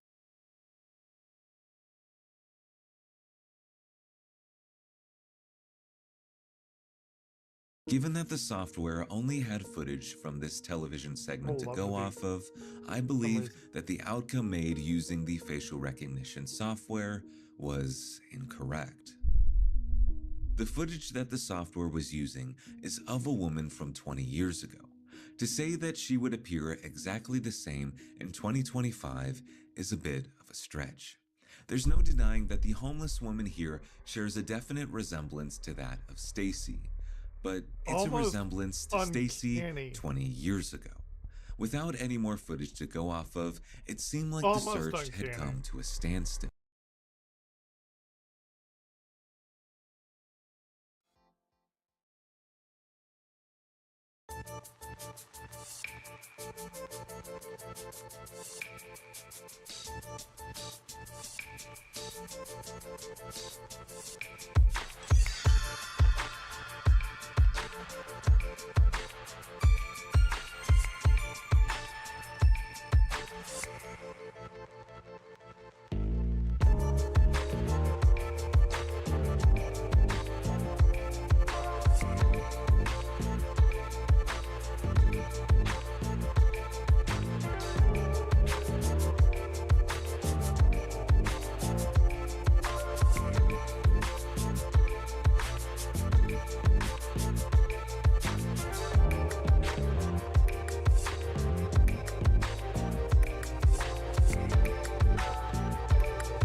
Back, baby.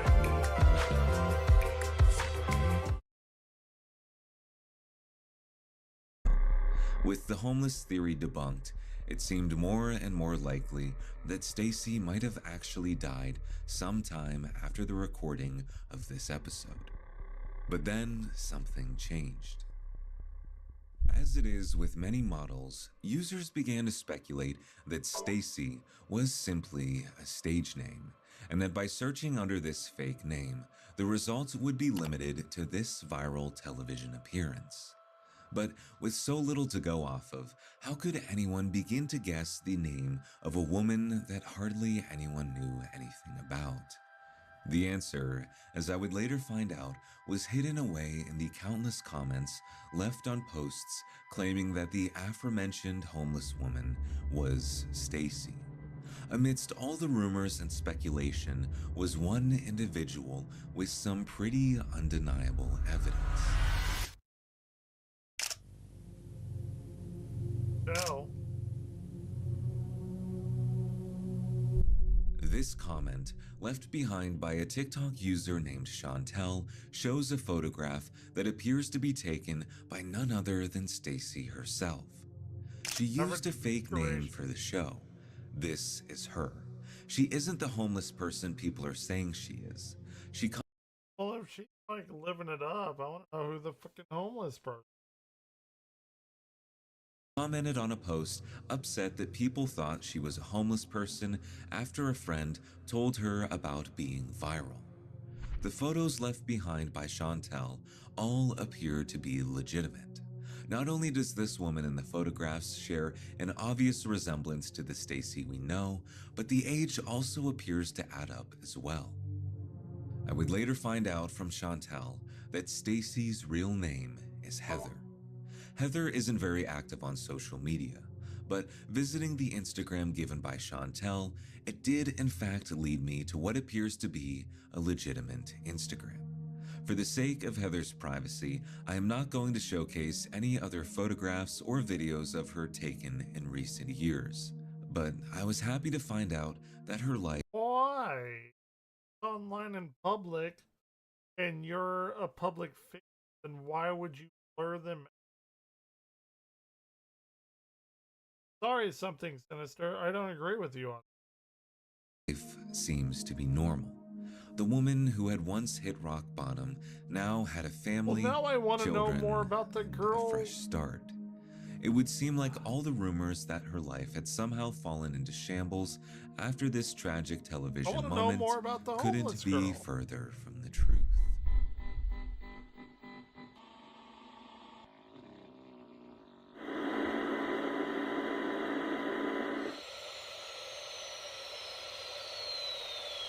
Despite the death of analog television in 2009, there are still a number of people across the internet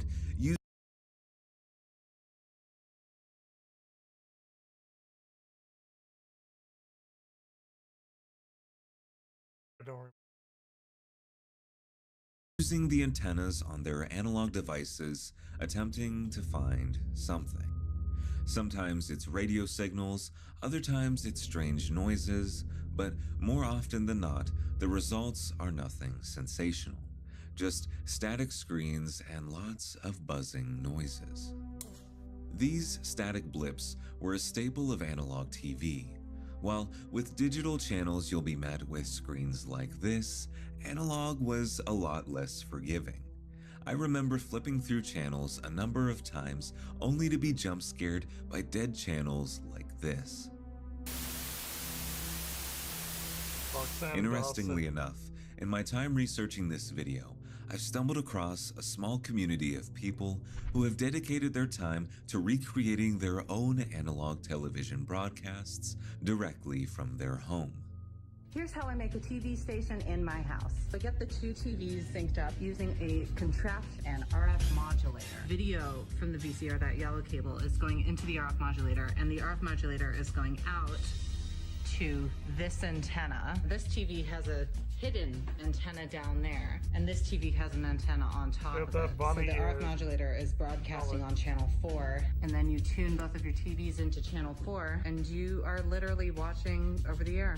And while from these clips, it may look like a fun, innocent hobby, in many places it's actually illegal to broadcast without a license. Many people who are taking part in this hobby are able to do so by picking a frequency to broadcast on that isn't registered by any organizations. This idea that anyone could essentially create their own television station is an interesting but deeply disturbing concept. While many people today actively choose to watch strange content, imagine sitting in front of an old TV when you were a kid, flipping through the channels only to stumble upon one broadcasting something unspeakable. So we are doing... This is actually the setup to something you might be familiar with. One of the most infamous... This is a weird... Okay, something sinister. This is a weird thing. Because we spent actually like minutes of 5 minute on like creepypastas ever written. 1999 is the story of a children's television show hosted by an individual known as Mr. Bear. This character can often be seen. Awesome video.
I did not expect to get Seen on screen wearing a bear suit very similar to what you would see in something like The Bear in the Big Blue House. In each episode, Mr. Bear would often be accompanied by other children.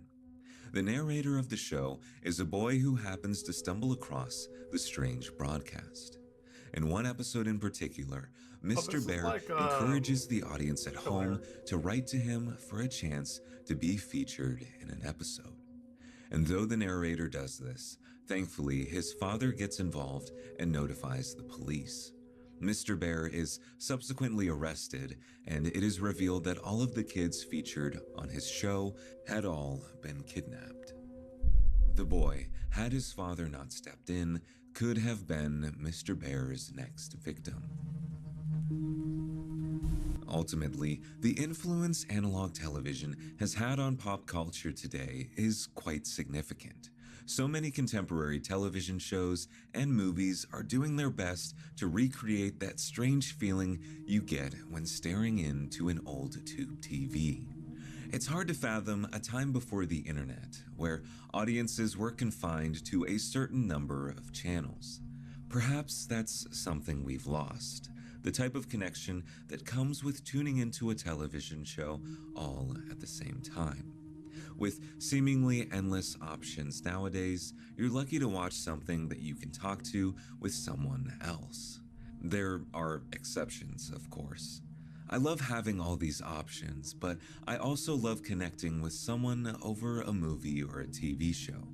Now it feels like we're alone, confined to our own personal digital experiences. And that just might be one of the scariest things. Thanks again to Free Cash for helping me out with this video. That wasn't... Didn't like how that ended. Okay, we're gonna watch a horrors on a band. Never seen... In the 1990s, as the general public was trying to figure out the different ways they could utilize this interesting new piece of technology called the internet, so too was the US government. Even though Washington had been a key player in developing the technology that would later evolve into the World Wide Web, they didn't have any better idea how to use it than anybody else did. Outside a few universal initiatives to give government employees email addresses and to create online administrative portals for internal use, the countless federal and state institutions that exist in the country were pretty much left to create their online presences on their own, without any sort of guidance or set of standards to follow. This led to a bunch of chaotic, disconnected, and vastly different looking websites being created, which was pretty much— That was the best form of the internet. I will fight anyone on that. Early, before Facebook. Well, it like could make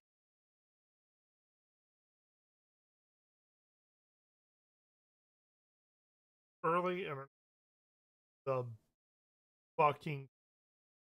Now we only go to look at this. Look.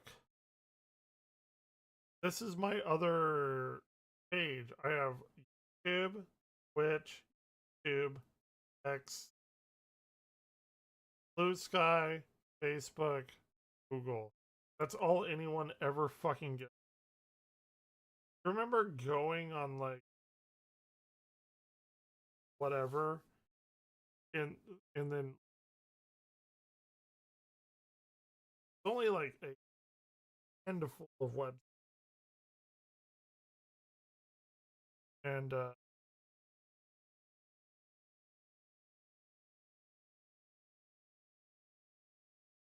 bullshit.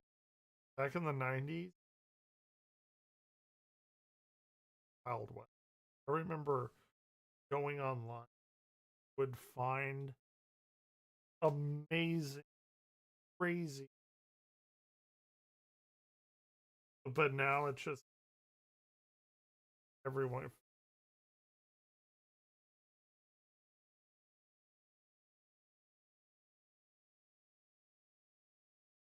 Anyway. much par for the course when it came to the early internet in general. The White House would create its official website in 1994, and other federal agencies would soon follow. After an institution would create its official online presence for the first time, they would often fill out their websites with digitized versions of public records, just like the Tennessee state government. After creating their website, they would upload profiles for the different politicians that sit in the state senate. The Tennessee government still makes these profiles to this day, and the further back you look through them, the more outdated these pages look. They all seem to be frozen in the time period they were created in, with the entire user interface of the site morphing and appearing to devolve as you travel back in time through these legislator profiles. At some point, the UI disappears entirely, and all we're left with is a basic white screen with some text on it, no different than a Word document. One such page seemingly stuck in a bygone era happens to be for a man named Tommy Burks. While this page might look like any other, it would soon gain a disturbing significance shortly after its creation, forever being linked to one of the strangest and darkest events to ever happen in American politics, one that you likely haven't heard of. Before we get to that though, there's something possibly even more frightening we gotta talk about. Data brokers. Yeah, I know.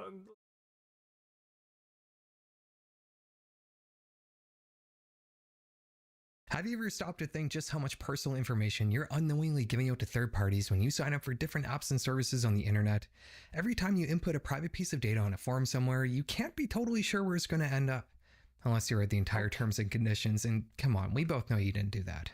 You know what this is? This is an example of a report received from a data broker on a single person. It's surprisingly detailed. We've got address history, aliases, photos, and even possible relatives, neighbors, and associates.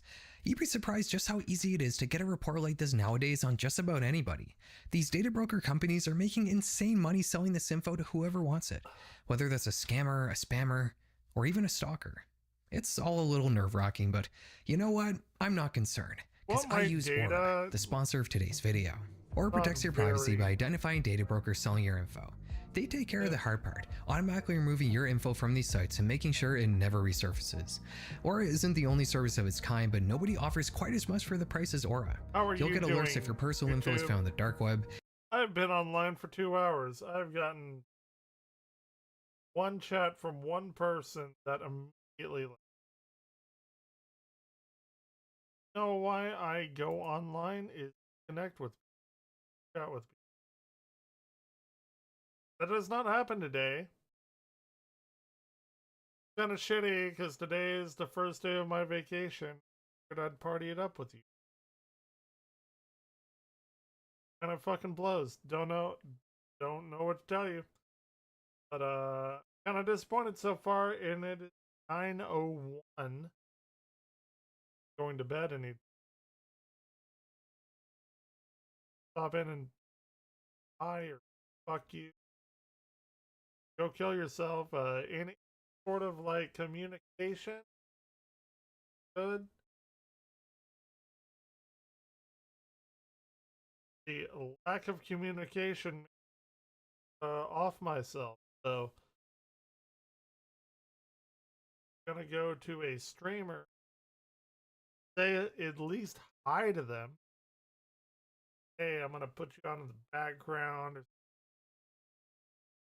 That's the whole point of streaming, right? I could just watch this by myself. Right? That would be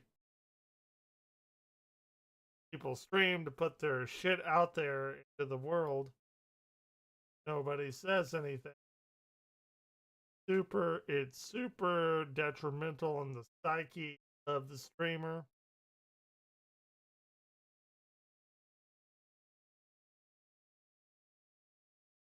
Go online, watch people that are streaming, interact with them.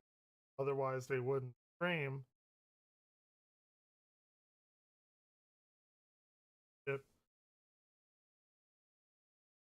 And like we know how many people are watching it at 2. Doing, not talking. Yeah, but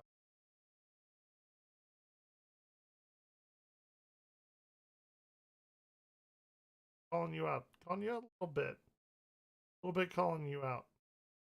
A secure VPN, antivirus, and even a password manager. Or it even reaches outside the internet as well, providing real-time fraud alerts for credit and banking, and even $5 million in identity theft insurance protection. It's genuinely a great deal for what you're paying. I'm not leaving myself vulnerable, and you shouldn't either. If you use my link aura.com/feral, you'll get 14 days for free, which is enough time for Aura to start scrubbing your personal info from data broker sites. Thanks to Aura for sponsoring this video. A farmer by trade, Tommy Burks had been a longtime member of the Tennessee House of Representatives. Despite being a Democrat, he held a pretty conservative social outlook, opposing things like gambling, state lotteries, and even the teaching of evolution in public schools. He was the last of a Despite being a Democrat, he held a pretty conservative social outlook, opposing things like gambling, state lotteries, and even the teaching of evolution in public schools. Why are they so against evolution? It's a scientific fact at this just schools. He was in gambling or like yeah, it's bad. It's bad. But like you tell people what not to do with their own. It's not your money to decide what to do with, right?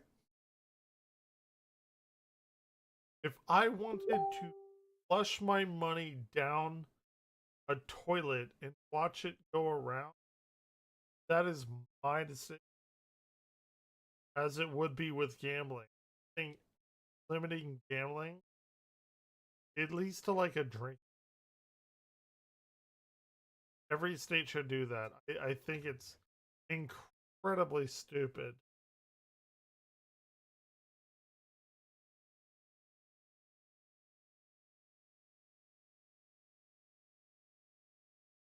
He was the last of a dying breed, an old-fashioned liberal pushing for legislation that aimed to help the working class. This combination of fighting for the everyman and promoting right-wing social attitudes made him quite popular in the rural district of the American South he oversaw. At the time his now long untouched online profile was created, he was campaigning to be re-elected to a seat in the state Senate, a position he had held since 1978. Burks was known as a very hard-working person. He kept his farm going throughout his entire political career, often waking up well before the sun rose to get his outdoor work done for the day, before driving 100 miles to sit for a session in the House of Representatives.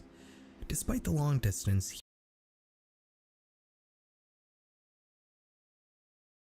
what they said he wanted a place and held a place that he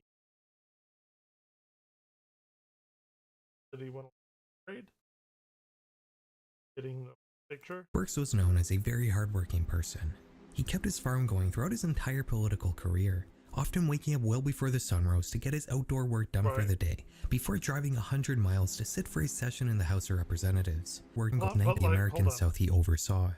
At the time his now long untouched online profile was created, he was campaigning to be re-elected to a seat in the state Senate, a position re-elected in the state Senate, which means that he was a senator.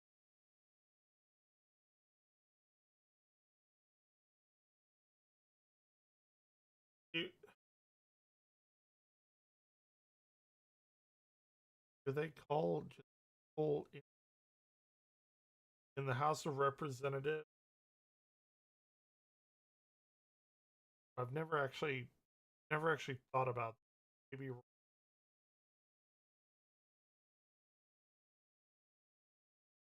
okay. He had held since 1978. Burks was known as a very hard-working person. He kept his farm going throughout his entire political career, often waking up well before the sun rose to get his outdoor work done for the day, before driving 100 miles to sit for a session in the House of Representatives. Despite the long distance, he would never actually move away from his district, which was unusual among his fellow representatives and again only contributed to his already high popularity. Tommy had gone 20 years without losing a single election. He was a difficult candidate to beat, but politicians would still try, and in 1998, the Republicans chose a man named Byron Looper as a potential usurper. While Tommy had been elected,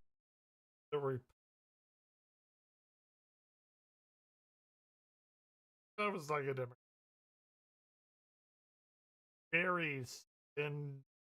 Lifelong farmer, Byron Looper had been a politician from the onset of his adult life, having ran for the Georgia House of Representatives as a Democrat after graduating university in 1988. His campaign wouldn't get past the primary though, so he returned to his home state of Tennessee and rebranded himself as a Republican, where he would win a primary in 1994, but would ultimately fail to be elected to the House of Representatives. In 1996, however, he'd finally win an election, becoming the new Putnam County tax assessor, after he legally changed his middle name to Low Tax. Yeah, he really did do that. He had gone the entire campaign without even making a single public appearance, solely relying on negative attack ads to sway public opinion. Looper's tenure as tax assessor would be fraught with controversy. He would make multiple attempts to manipulate the news media by anonymously spreading false rumors about his political rivals, while simultaneously signal boosting his own supposed good qualities. Just 2 years into his new role, he would be slapped with several criminal charges, including official misconduct, theft of services and official oppression for theft, misuse of county property, and misuse of county employees.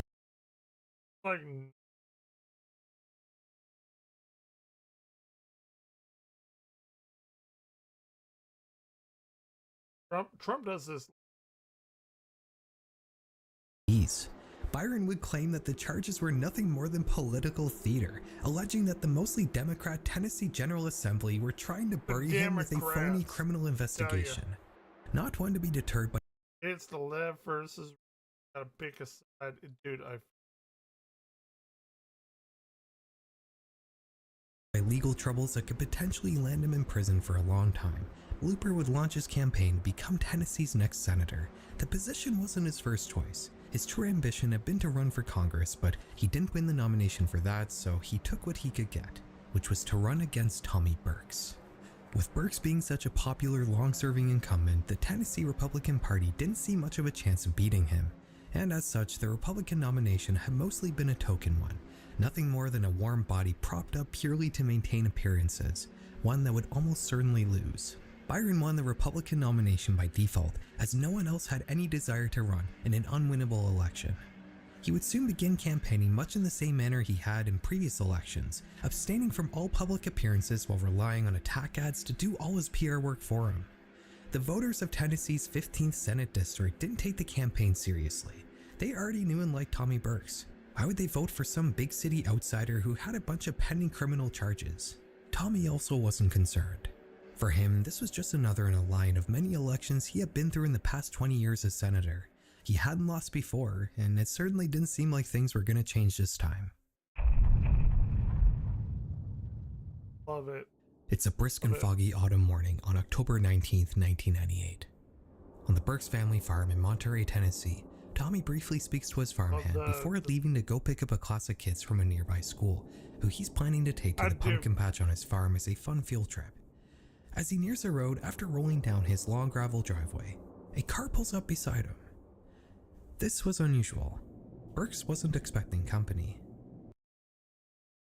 About to go south. He rolls down his window to greet his unexpected visitor, but a loud shot rings out. Tommy Burks has been murdered. The news will quickly spread around Putnam County. Who is here? Who is the two viewers? Tommy didn't appear to have any enemies. Nobody will say he was a benign and respectful small-time politician who was well liked in his community. Here. Sorry for calling you out. I know you're here. It's my vacation.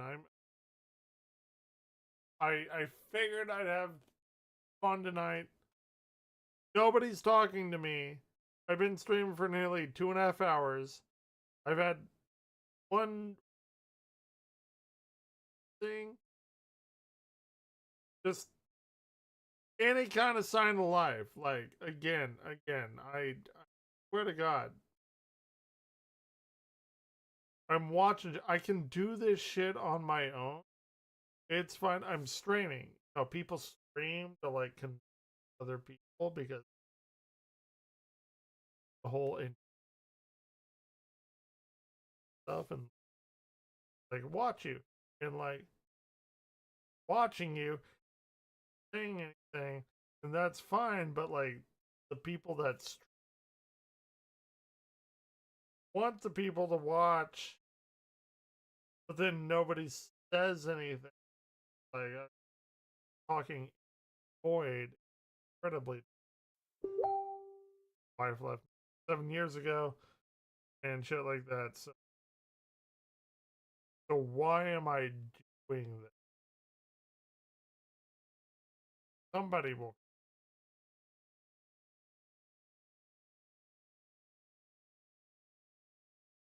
Like an incredibly fucked up situation. Because a lot of the times when I don't have it brings me down more.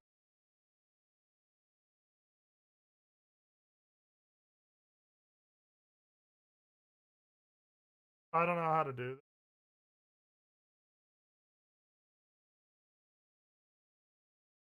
that. And I know who's in here.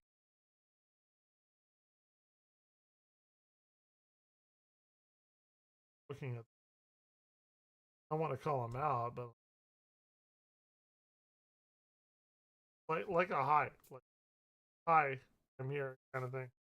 Like, hey, watching you, putting you on in the background. That'd be pretty good.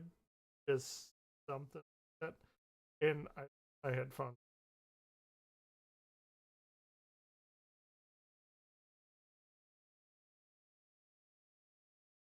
Anyway. Police too couldn't seem to come up with a potential motive. The farmhand who had discovered Burks dead in his car after hearing the gunshot said he had noticed a blue Chevrolet sedan speeding down the road, which was the only piece of information police had to go off of. The general public would reel in the uncertainty of the situation. Maybe this was some random senseless killing committed by an insane person. Maybe Burks had some secret double life that was completely unknown to his voters. While everybody was speculating, police were quietly investigating in the background. They had a suspect, just not one they could reveal quite yet. In the midst of all this, Byron Looper would maintain his distance from the public eye. He still wouldn't make any public appearances, and he wouldn't even make a statement acknowledging the death of his political opponent. Not terribly out of character considering his past, but maybe a little suspicious at the same time. 11 days. It's the middle of the night on the October doors. 23rd. Byron Looper is about to walk into his house, but before he gets to the door, somebody walks in front of him. Almost immediately he's surrounded, his arms are grabbed and something cold clicks onto his wrists. The police have found their guy. This might seem on the surface like a classic political assassination, maybe just unusual in how low the stakes were, but there is something different that sets this case apart from almost any other. You see, the car Byron had pulled up to in his house the night he was arrested was a blue Chevrolet sedan. He hadn't hired a hitman. He personally rolled up to Tommy Burks' house and murdered him himself. Byron knew he wasn't going to win. What do we do here?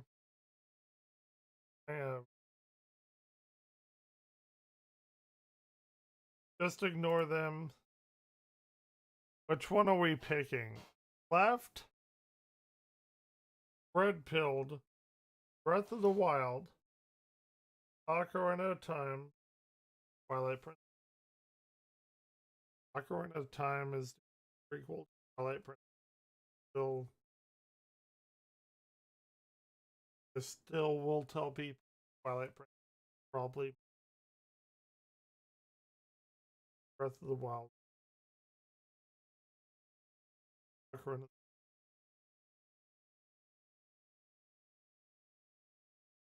And the only that Zelda are possibly my favorite.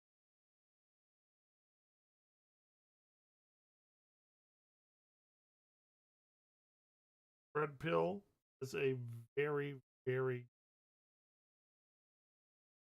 foundation.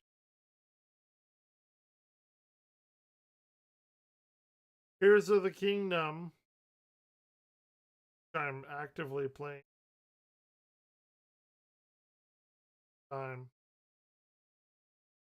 Is one of the best Zelda games ever. Majora's Mask is also one of them, but it actually rates lower on the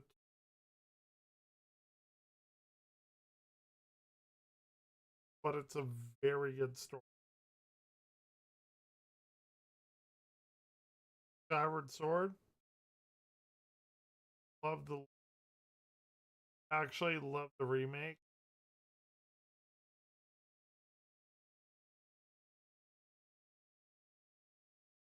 Whatever the Switch one is, very good.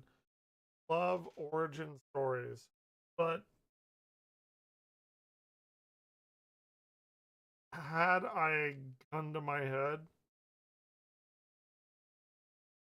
gotta go. Gotta get rid.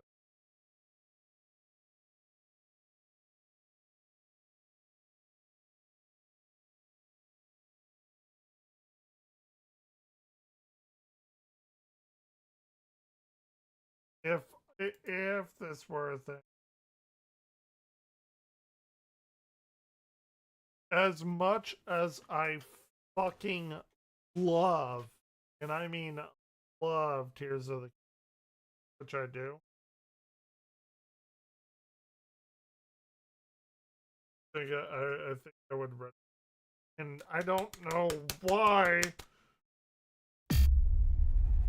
this left. The FBI today shut down what it's calling the most sophisticated internet site in the business. A new website claims it can calculate the day you are gonna die. There are no checks on who can use their service. IDEMIA claims they're ranked #1 in accuracy. In the 1990s, as a joke, that assumption. While still not knowing what was wrong, the government would put together a committee to investigate the syndrome in the mid-90s.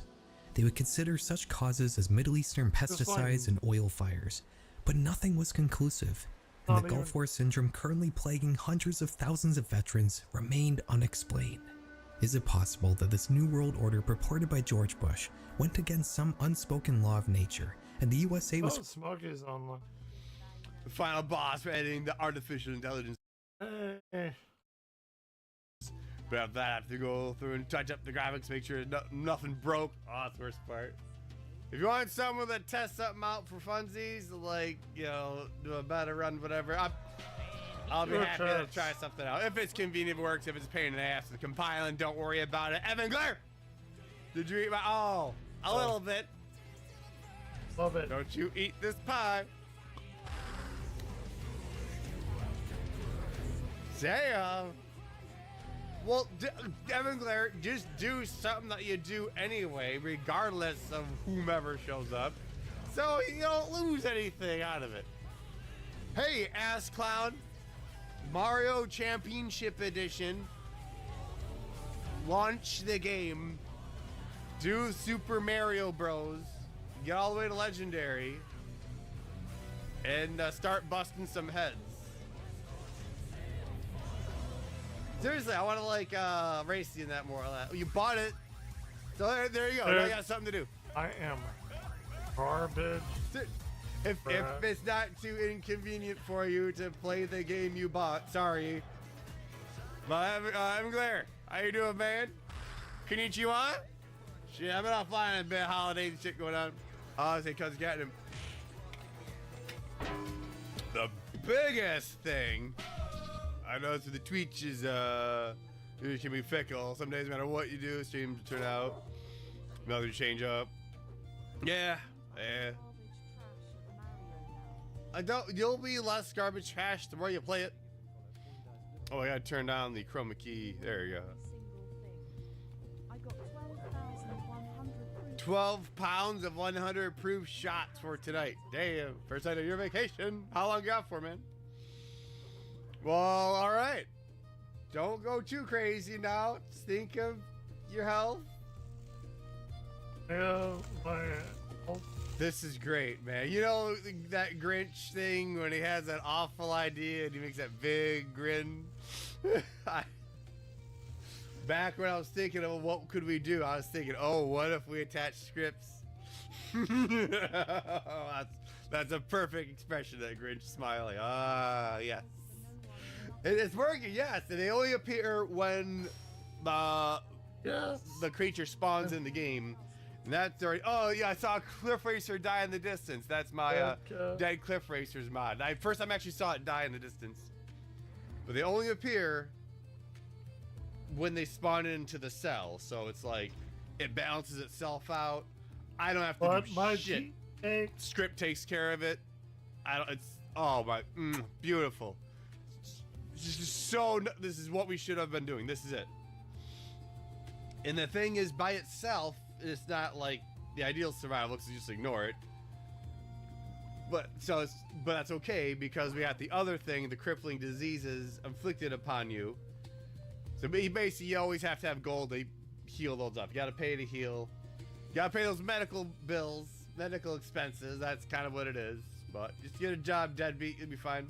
Yep, see, those are the two spawn there. Next to that Kwama whore right there. I had it, so okay, when that exists, spawn these two gentlemen in. And so I did that for a couple other creatures. I just did a bunch of random ones to test out.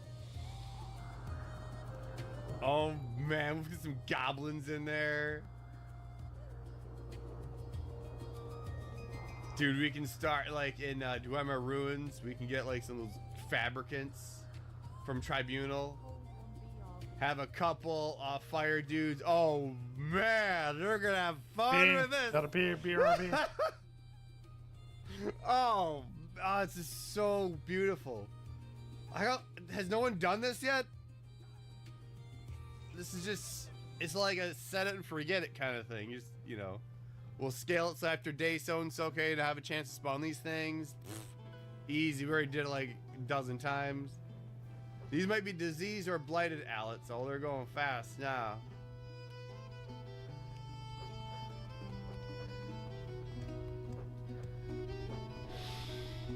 You on my stream, I gotta pee. No problem. My white chocolate cheesecake. Oh, good. As I do, I think that. How that white chocolate? Well, when you get back, ask me how your white chocolate cheesecake pan turned out.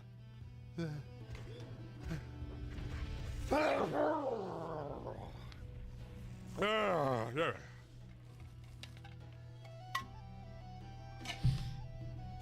Oh man, this is seriously. Oh. Okay. We got the hammer.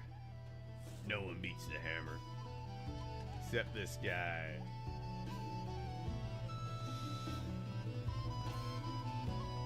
Yep. Yeah, the Armageddon of things spawn. No. The Armageddon of things spawning around you. Bubkiss, not doing that. What are you doing? The most we would do if something spawned around. Yeah, how's your cheesecake turned out? Okay, good. Good. I'm an amazing baker. Cheesecake slay. Good. I'll be making my famous Chex Mix with extra MSG, wings, and those Christmas wreath cornflake marshmallow cookies. Oh yeah, I forgot.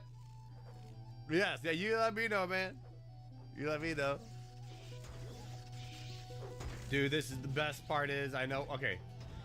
Yeah, we retooled it. Yeah, the issue, the only time you'll have stuff that might spawn around you is late stage of your terminal elemental illness. We might add, it might attract, flame atronachs or something. And one might, maybe play with that a little bit later, we'll see. Or on sleep. Or can we do, resting or time passed or something? Is there a thing for time passed or yeah, maybe. Again, this is all later on. No worries. Traveling. Ooh. No, I don't want to spawn things for traveling. Get PC running? Interesting.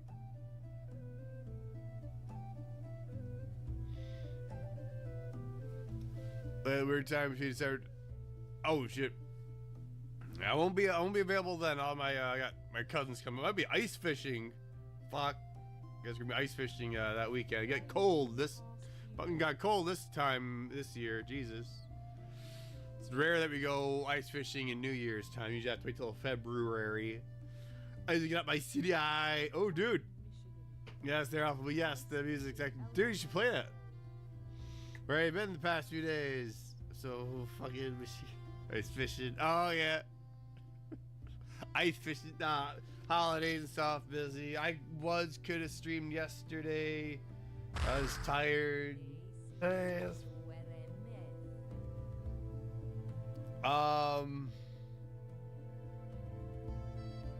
sure, son. That weird time, December 29th. You're the first person I'm back. I mean, the days I said were Monday through Friday. I've been online for 2.5 hours. Through the 2nd. They might be up. They'll be up for a 5-day fun thing. Chatty day. So, congratulations, Evan Claire. Yeah, honestly, the holidays are pretty bad for me in general. After New Year's, after all that shit's over, January, fuck, I do Long Dark again. Yeah, I'm looking forward. I hate this holiday shit. I hate it. Just want to get all over with, go back, being every day is normal. That's all I want. Just want every day to be the same. Sorry, I'm unpopular opinion like that. I've been complaining quite a bit. No, I know you've been. Called you out. Hey, where's?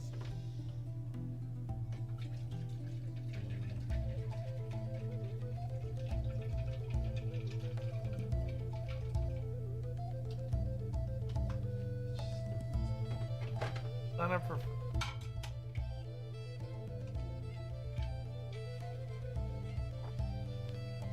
This is so great. You guys see the triangle? Did you see the triangle? Aha! Yep, that's it. What? Yeah, we got the hired goons, and that's.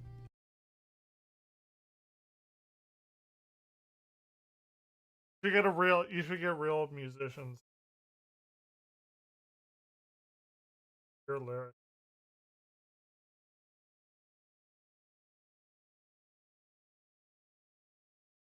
I'm starting to like not be a big fan of like you will never be able to hear it. You'll never be able to hear it because I can't put this on OBS and it opens up in a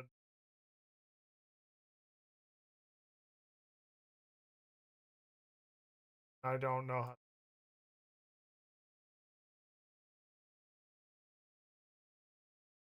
It just doesn't do.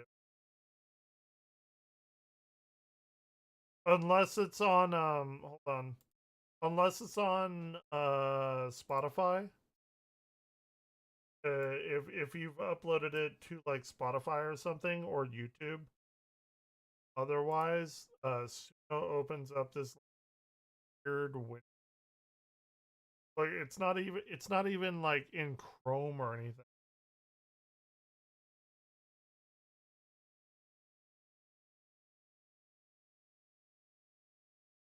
You can try it.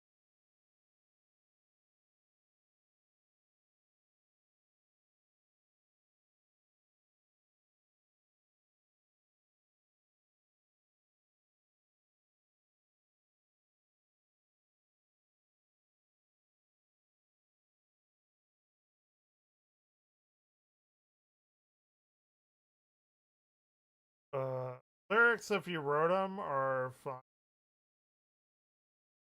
Starting to be on the anti-AI slop.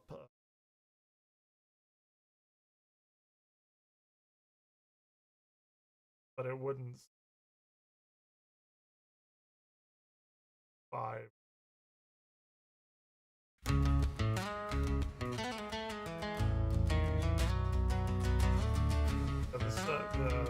The music itself. So.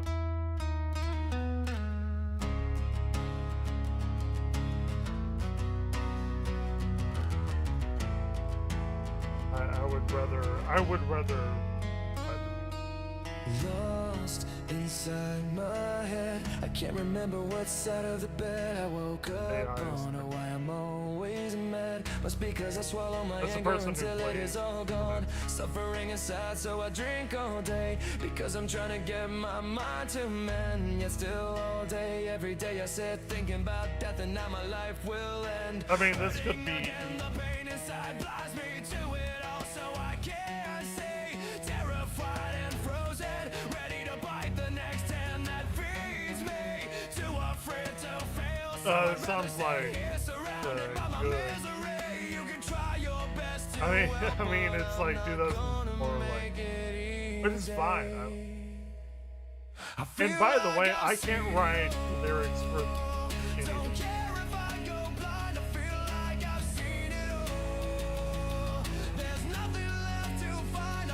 I would just, I personally would rather.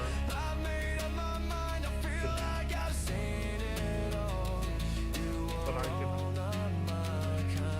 force it.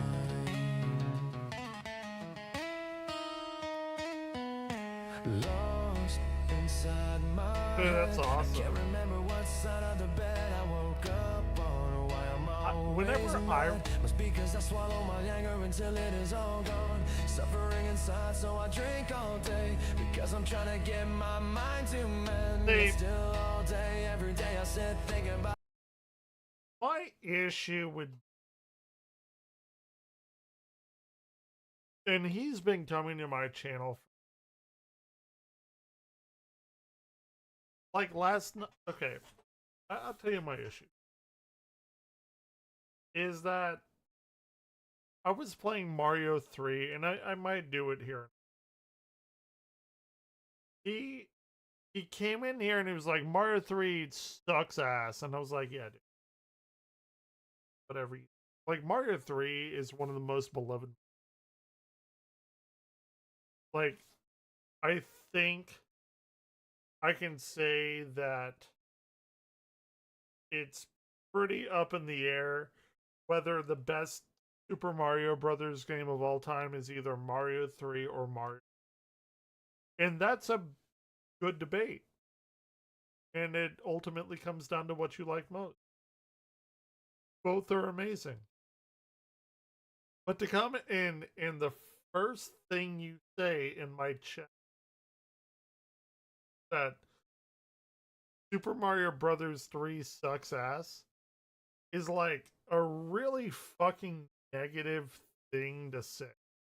And it's like clearly unpopular, clearly being a country. And like,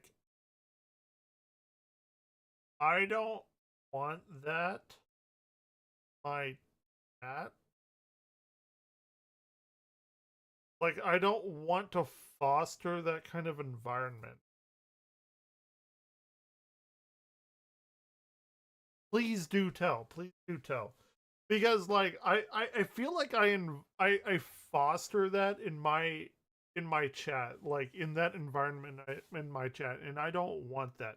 Because like especially like in this time of year, like my 9th anniversary was on the winter solstice, December 20th, effectively the day after Christmas, after Christmas. Like and I had my first child around this year. I've never even the first person that I sex with, like here coinciding with the child thing. I've lost all of my grandparents. Like like this time of year is the worst time of year for Evingler. So I'm not like super happy to have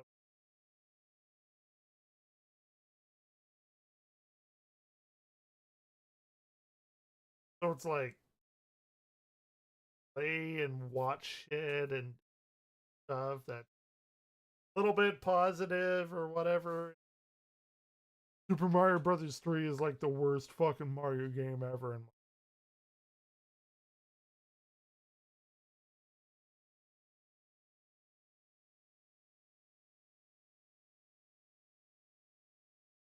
a lot. Like, why don't you come in and like, hey, dude, like the night last night could have gone better if it was like, hey, dude, you're playing Super Mario Brothers 3 on the Game Boy Advanced. That's cool. They have like brand new levels and stuff. I'm like, yeah, dude, that's kind of why I'm playing it. It's like, why do people have to be so shitty all the time? Why can't we just like, hey, it's not my jam that you're playing this game particular, but like I understand why people like it. Like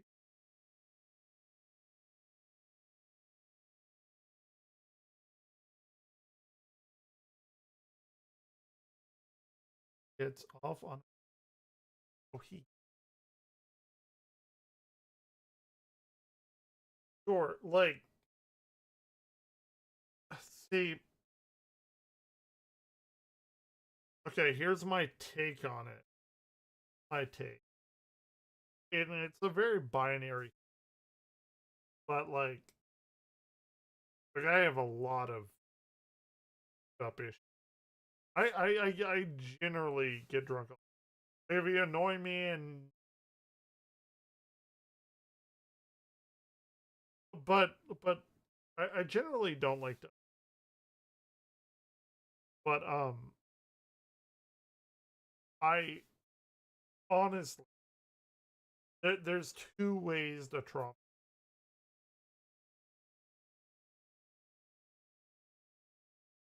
But we have them right here. Wants them. He wants so bad. So you can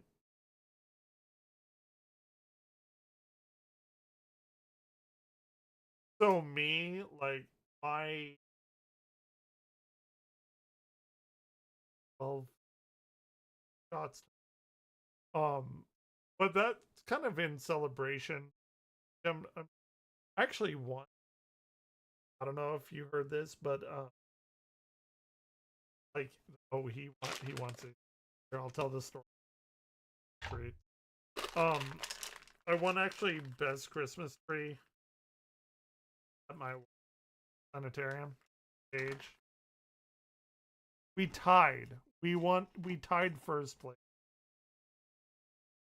Anyway, I'll tell you my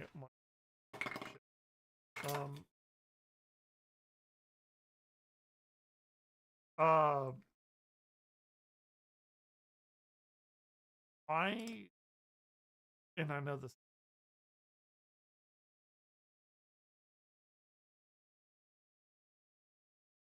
So I'm not going to go and shit on other what they like or what they don't.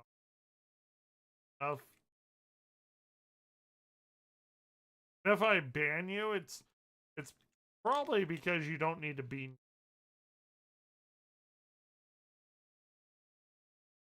Anyway, but I'm not gonna go and do another person. Oh, you like this game? Well, you're a shitty person for like not have ever.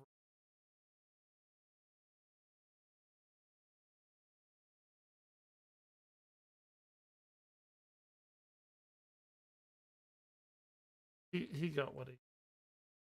Oh, Ryan, you got what you deserved. But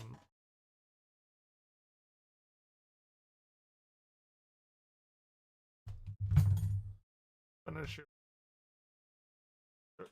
Sounds like sugar we're going. Yeah, dude, and I've called him out. I've called Juicy Crab.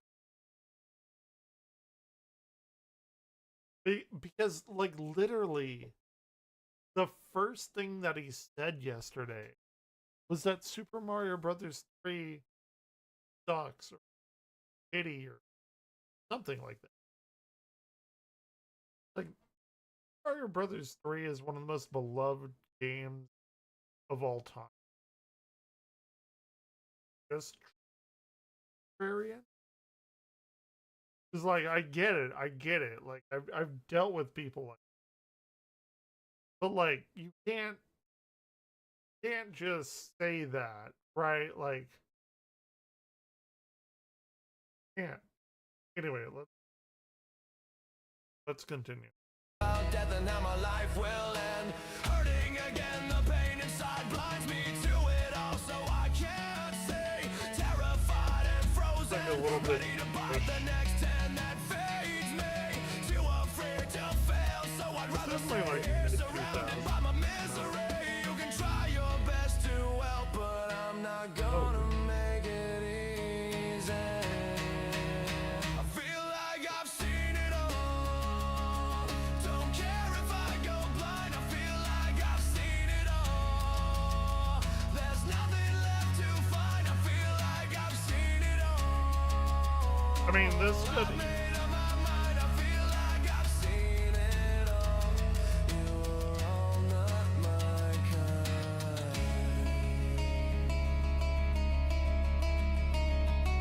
Maybe even a little bit of influency, like. Again, lyrics super good. Would not. I mean, I want to throw it in like. Fun. I'm gonna let this play. I'm gonna go get more ice. Go get more 7-Up.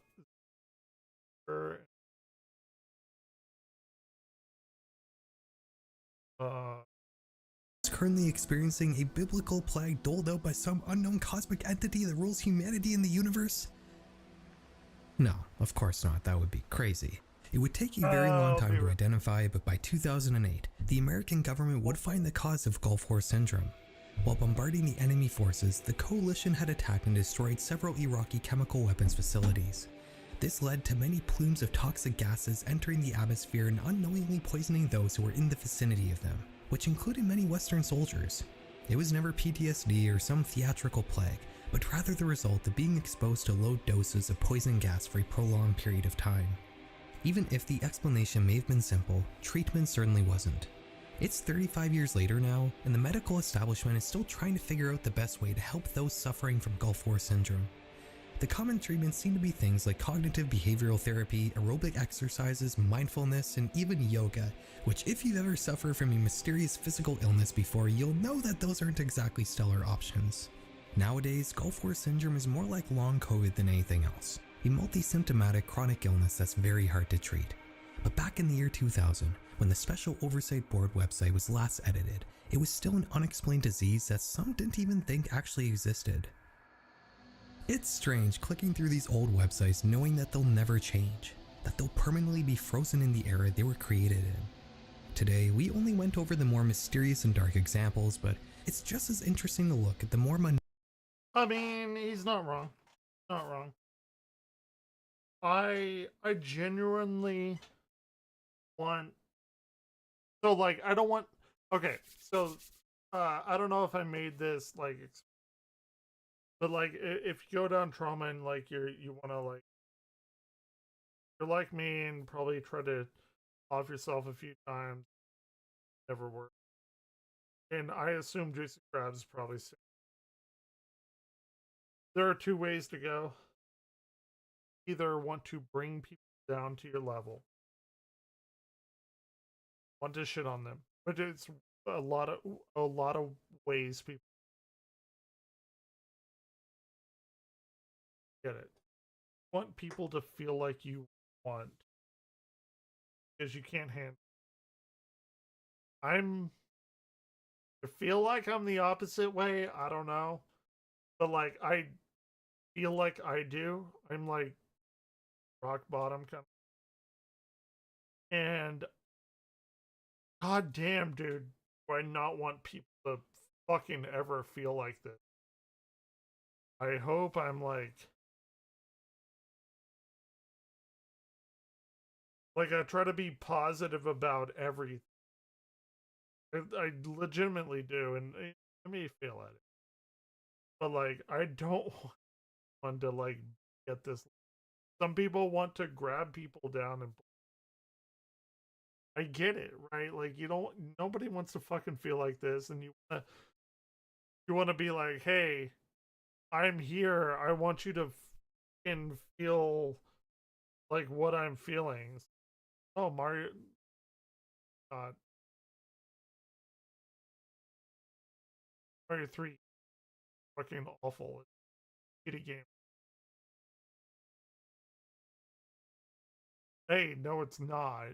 And I was just like, yeah, it is what you said. But whenever somebody says something about a game that they like, and maybe I don't even like, I understand why you like what you like. Embrace it. Hold it. Like, I don't want anyone to ever come close to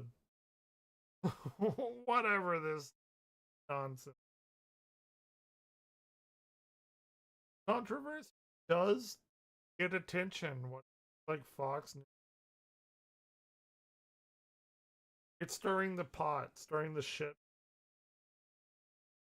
That's exactly what it is. I mean, you want to say Mario 3 is the worst game of all time? When you clearly know it's one of the most beloved games of all time, yeah, you're going to get attention. I'm not going to give it to you. Other people.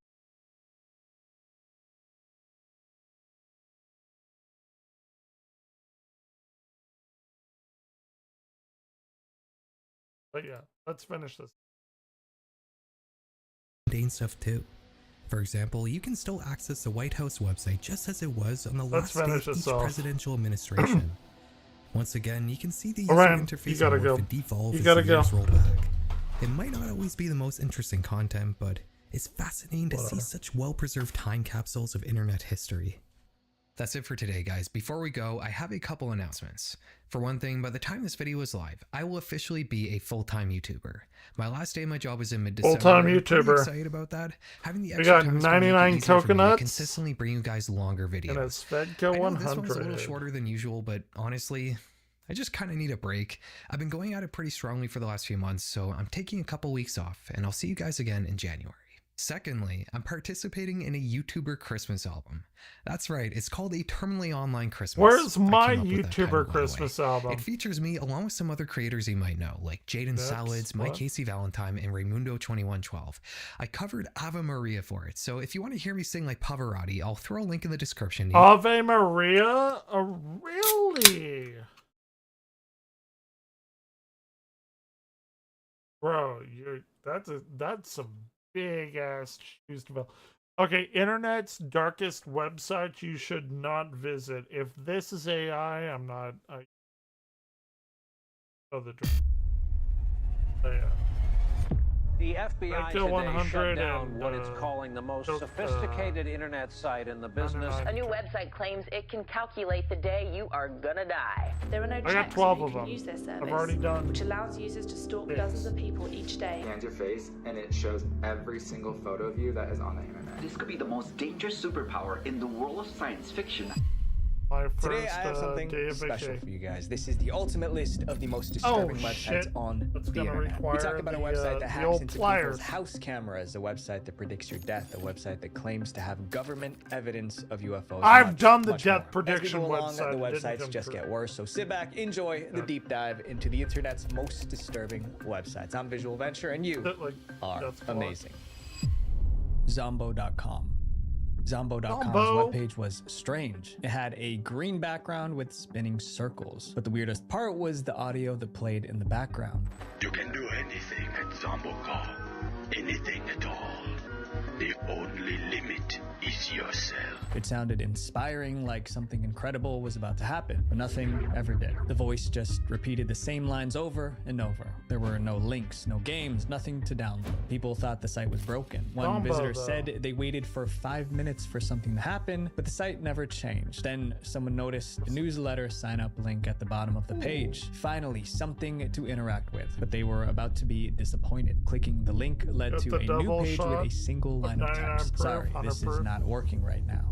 Thanks for your patience. Users realized the site wasn't broken. It was built this way on purpose. So the question became, who created Zombo.com and why? In 2009, people online started digging into the site's history. The first clue came from the site's records. When looking at the Whois record for Zombo.com, we can see someone by the name of Joshua Levine as the domain register. Now they had a name, Joshua Levine. The record even listed an address. But when people looked it up, it led to an empty bench in a little piece of grass in the middle of some tiny little town. The phone number listed under the address was no better. Every call ended with the line disconnected. The only meaningful clue came from an email Joshua Levine sent in 2001. In it, he explained that a friend of his used the word zombo to refer to a male zombie. So he used it as the name of the site, but that still didn't explain the point of Zombo.com. Over the years, theories piled up. One person said, I think Zombo.com paraphrases the internet, promises you the earth, but delivers a bit of animation. Another called the site useless because it doesn't do anything except tell you how wonderful it is. Zombo.com is that my site? It's useless, but it tells you how wonderful you are. Still online today. The circles still spin. The voice still promises you limitless possibilities. It's just fun. Is it actually? Do a little fun. Oh, doc. Don't take. Okay, there it is. Welcome to Zombo.com. Okay. This is Zombo.com. Welcome. This is Zombo.com. Welcome to Zombo.com. Okay, good. You can do anything at Zombo.com. I know I'm drinking. Anything at all. I'm drinking some alcohol. Is yourself. Welcome to Zombo.com. Okay. Welcome to Zombo.com. This is loading this forever. Is Zombo.com. Welcome to Zombo.com. Okay, we go. a wonderful place where nothing ever happens. This next AI website caused a small panic when it launched. People thought it could become a weapon. The Nightmare Machine. Fear is one of the strongest human emotions, and in 2016, a team of MIT scientists asked a disturbing question. Oh, I got 3 views on YouTube. By the way, I'm live on YouTube. Go and subscribe to me on YouTube. Creating something straight out of a horror movie. It's an AI website they called The Nightmare Machine. The Nightmare Machine is a website that turns ordinary, everyday photos into grotesque, horrifying images. It creates these images using state-of-the-art deep learning algorithms. For example, the website can take a happy family photo and in seconds turn it into a terrifying scene filled with monsters. MIT Hold on about all that.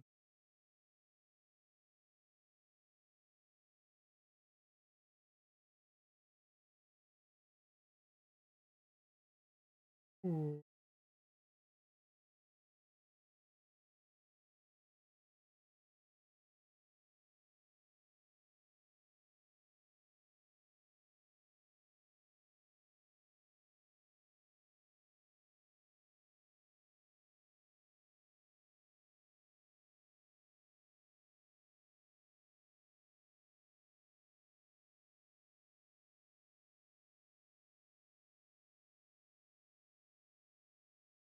So The researchers put the Nightmare Machine to the test by showing its eerie creations to real people, and most viewers confirmed that the images were deeply unsettling. Some couldn't even look at them for long. But here's the big question: how did scientists teach AI to scare people? The scientists used human feedback to train the Nightmare Machine. They picked a bunch of images and asked people to rate them based on scariness. Over time, the scientists collected thousands of individual votes trying to identify which visual elements evoked fear in humans. This gave the AI a fear database to learn from. After analyzing data taken from over 200,000 of these votes, the AI learned how to create its own disturbing images. With this knowledge, the Nightmare Machine could take any regular photo and twist it into something out of a scary movie. But when the Nightmare Machine was released to the public, people were not happy. In fact, many hated what these scientists have done. The Nightmare Machine was released I don't on know what October you're joking 25th, about. 2016, just like, in what's time the, for what were you Halloween. joking And the about? internet exploded with reactions. Some people thought it was fascinating, while others saw it as dangerous. There were headlines like MIT is using AI to create pure horror. And the weirdest part is that this AI tool seems to have been created just to scare you senseless. It doesn't seem like it serves any other purpose. One comment on the MIT website said it best: the Nightmare Machine looks like a monumental waste of resources and time. This next website watched people as they were sleeping. Insicam. Imagine a stranger breaking into your house and staring at you while you sleep at night. Thanks to a website called Insicam, this uncomfortable idea is a reality for thousands of people. Most people haven't heard of Insicam until 2016, when Shelby Ivy, a woman from Oregon, shared a disturbing post on Facebook. In the post, Shelby explained that she and her sons were looking at live satellite images. Okay, we're going down a rabbit hole here.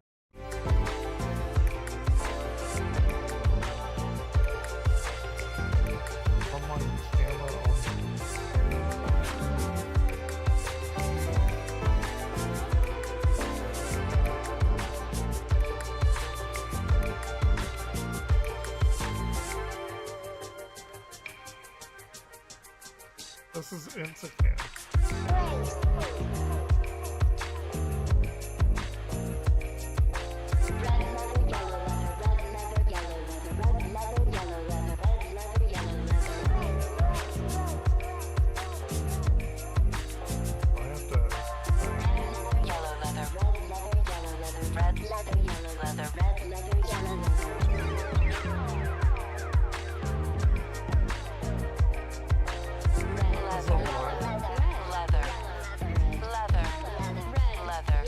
I don't know what we will and or will not be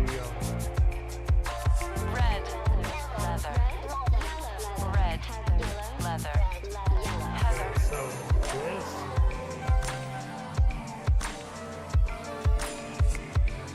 this is like I-35 going down into this. They even call it I-35? Genuinely don't know. Okay, I don't know. I don't know how to get live video from here. Images of Earth to find places to go for their next vacation. While browsing, they stumbled upon a website that described itself as a live camera viewer. They decided to check it out, assuming that they'd see live videos of interesting locations around the world. However, what they saw wasn't just interesting, it was alarming. The website was live streaming footage from private security cameras inside thousands of homes. Shelby immediately reached out on Facebook to mothers groups in the area, trying to warn everyone that their security cameras were hacked and footage from their homes was being streamed online. Shelby's viral post helped millions of people discover Instacam, a website that spies on people by accessing cameras in their homes, offices, and even bedrooms. These men at a bar, this woman at her desk, these folks at a grocery store. All of them unwitting stars of a Russian website called Instacam. There's even a Reddit forum where people screenshot and share private pictures from Instacam live streams. One Reddit user wrote, "I found a very nice apartment." I'm trying to Italy, watch. Shared the link of a woman vacuuming. He kept I'm trying watching to her see and if made it comments works. like she's making the bed right now. Churches, restaurants, streets, bars, beaches, they're all there streaming 24 hours a day. Spying on someone in their own home is the ultimate invasion of privacy, but it gets more disturbing when you discover how many webcams are streaming on the website. Instacam claims to be the world's largest online camera directory with over 73,000 live streams available for anyone to watch. The cameras are from 256 countries and users can filter by places, cities, and time zones. But how does Instacam get access to these private webcams? Many people install cameras in their homes and offices for security. They set up the camera, connect it to the internet, and he's about to Every new camera comes with a default password already programmed into it. This default password is the same for every camera from that manufacturer. Because they only use default passwords, so it's easy for them to print out the booklet once and send it all in the same box. When setting up a new camera, users are supposed to change the default password to a password they choose. Not changing the default password means that the webcam footage is available for all internet users to view. You know the default password, they know the default password, and simply logging in like they were you. The simple mistake allows Instacam to access cameras with default passwords and stream the footage online. Instacam's access to these webcams isn't due to a hack or malware. Many people just don't change their default settings when installing internet-connected cameras. The creator of Instacam has worked hard to stay anonymous, making it tough for authorities to catch him. However, Instacam's IP address shows the site is from Russia. As more people complained about the site, the anonymous creator of Instacam granted an interview to the Huffington Post. During the interview, he emphasized that he was proud of his site, stating, "I do not have regrets. I did a great job to show the problem of neglectful users. Without this example, users do not care about the password." He emphasized that none of the cameras had been hacked. If users change the password on their cameras, there's no easy way for someone to gain access. These people are clearly trying to make a statement about, passwords and not using the default passwords. However, many people doubt if Instacam's intentions are actually good. Writer Lance Ulanoff asked the question, if the site's aim was really to help, why would it list thousands of webcams instead of just a handful? When asked if Instacam's creator felt bad for anyone whose privacy was invaded, he showed no remorse and said this, "Do you think their privacy is not invaded without my site? There are tons of video records and images on anonymous image boards." After receiving a lot of complaints, Instacam changed its policies. Now, anyone who discovers their camera on Instacam can email them to get it taken off the site. However, the easiest way to get a camera off Instacam is clear. Change the default password. Make it something that's unique to you, and then the bad guys can't get in. Instacam changed their policies to make their site less creepy, whatever that means. This next website made people think their dreams had meaning. You've seen this man in your dreams. The human brain is incapable of making up a new face. We don't have the skills to mix and match people's facial features like AI can. So every face in your dreams is one that you've actually seen before. At least that's what science tells us. But if so, how does this website and its origin story make any sense? Thisman.org is a community site meant for those who have seen this man in their dreams. And if you haven't seen his face before, let me tell you who he is. This man first appeared in January of 2006 when a New York psychiatrist patient patient drew his face on a piece of paper, claiming that she's seen him in her dreams. But the weird part is, she swears that she's never interacted with a man like this in her life. The patient had said that whenever she's been struggling and in need of advice, this man would show up and help her out. The psychiatrist, who didn't think too much of it, just left the picture on his desk. Days later, another patient comes in and says that he also recognizes that face. And just like the first person, he claims that he's never met anyone like him in real life, but the man also had visited him in his dreams before. Confused and probably a bit freaked out, the psychiatrist sends this drawing to a few of his colleagues that also have patients with recurring dreams. It only takes a few months for 4 patients to come forward saying they've also seen this face before. All of these patients have referred to him as this man. News spread like wildfire about this mysterious person that visits people in their time of need through their dreams. And since his face first became known in 2006, there have been over 8,000 people around the world who have also said they've seen this man before. The story first became popular in January of 2015 with Vice posting a story about it, which went completely viral. With so much online attention, it's no surprise that people were on the hunt to find out who this man really is. Since science believes that the human brain can't make up new faces, this man has to exist, right? But to this day, no living person has ever been found to have this face. So who is this man? You'll find the answers on this website. Thisman.org is a community site meant to help those who have seen this man in their dreams and to foster communication among them. And it's been the go-to source of information for anything related to this man. As you dive deeper into the website, you'll find pages of theories and news articles about this man and his existence. You're even able to contact the site's creators through an email address. But just as quickly as this story blew up, it fizzled out just as fast. Although the number of people who have claimed to see this man in their dreams was increasing, the origin story's credibility was collapsing. Vice soon posted another article titled, "We Just Got Hoaxed, the real story about this man dream face." The article exposed the entire This Man origin story as nothing but a mass marketing hoax. This man was the invention of Andrea Natella, the owner of the company Gariglia Marketing. He specializes in creating fine-tuned hoaxes and was the mastermind behind this story that took the world by storm. Andrea and his team at Gariglia Marketing have one catchphrase: screw the market to get into it, and they stay true to their word, because Gariglia Marketing has a history of using questionable marketing tactics, which includes faking news stories to bring attention to their brand. And when the internet found out that he was the owner of thisman.org, they knew that this was all just one of his many marketing hoaxes. You see, the Gariglia marketing team makes their intentions clear the moment you land on their company website. They like to create hoaxes, aka fake stories, and spread them around the internet just to see how viral it can get. And this man was their passion project that struck gold. So the real disturbing part about thisman.org, just how easily people fell for it, and how they continued to build up the hoax by hopping on the trend. It's like Mr. This next website claims to sell a product that you would never want to buy. Urban Outraged.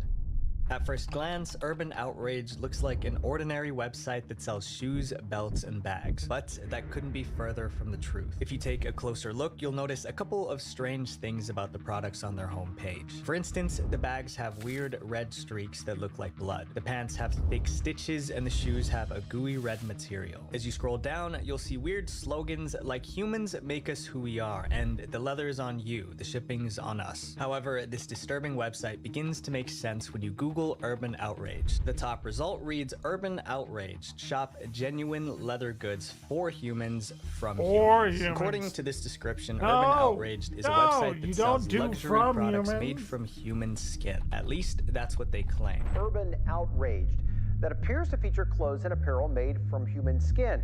There are links to their products right below the description. However, clicking one of these products opens up a world of horror. Urban Outraged has a long list of disturbing products. It seems they named each item after the person who was used to make it. For instance, there's the Avery jacket. Avery's leather is natural and one of a kind. After all, there was only one Avery. The Avery was crafted from the most luxurious skin, making this jacket natural and unique. Then we have the Juliet Juliet's skirt, which features our softest ever Juliet skin, meticulously tailored from the best of Juliet. The best portions of her hide were selected in order to ensure that the natural beauty is preserved in the product. There are also reviews from people who supposedly bought the clothing, like this one, which says totally unique boots. It's cool knowing that there are only a few pairs out there in the world because they specifically came from Meg. Because they're made from human skin. A little narrow, it's but if bad. you have narrow feet, it's very bad. Perfect. If the website wasn't bad enough, it gets worse when you click on the Afterlife collection page. Here, they offer to turn loved ones into handmade items. The thought of turning people into products is deeply disturbing, and this has given the site a lot of free publicity. Urban outrage trended on Twitter and received coverage from major media outlets, including the New York Post, USA Today, as well as outlets in more than 20 countries. At one point, it sparked a huge debate about whether Urban Outraged is real or just a hoax. However, this debate is unnecessary because the truth is on the site, on a page called Our Story. Clicking that page reveals the entire website is a publicity stunt by the animal rights group PETA. The fake online store was launched in the United States to highlight society's acceptance of using any living being for fashion. The site is part of a campaign to pressure companies such as Urban Outfitters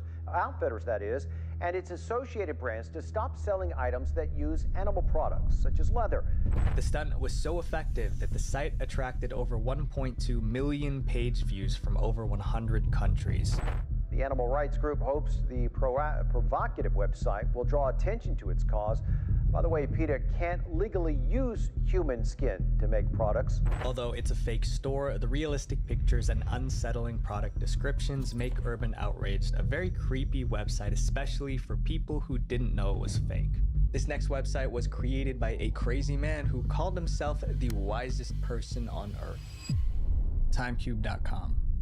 Timecube.com was created to reveal a big secret to the world. The website belonged to a retired electrician named Gene Ray, and Ray believed he uncovered a cosmic secret. According to him, a single day wasn't really 24 hours. Each day was actually 4 separate days happening at once. It's confusing. I know. Ray stated his theory boldly on the site. He called it nature's harmonic simultaneous 4-day time cube. Ray even called himself the wisest man on earth. He was so confident that he offered I know about time cube. I'm a big time cube knower about Later, he raised the price to $10,000. Not an endorser, but a knower about diagrams about 4-corner races and something he called cubic thinking. It looked like the ramblings of a delusional old man, but not everyone ignored him. In fact, students at MIT invited him to speak. In 2002, Ray showed up at MIT to present his theory of time. Hundreds showed up, but they weren't there to learn. They treated the lecture like a comedy show. Throughout the event, the crowd of college students was rowdy and loud, cheering often in mock support of Ray. However, Ray didn't realize they were mocking him. When asked about the experience later, he bragged. About 500 students from MIT, Harvard, and many other universities around now. Afterward, he even awarded himself a doctorate of cubism and started calling himself Dr. Gene Ray. Most people treated Ray as a joke, but to one man, Gene Ray was a genius. Around 2005, an 18-year-old student named Richard discovered Timecube.com. He quickly became Gene Ray's most devoted supporter.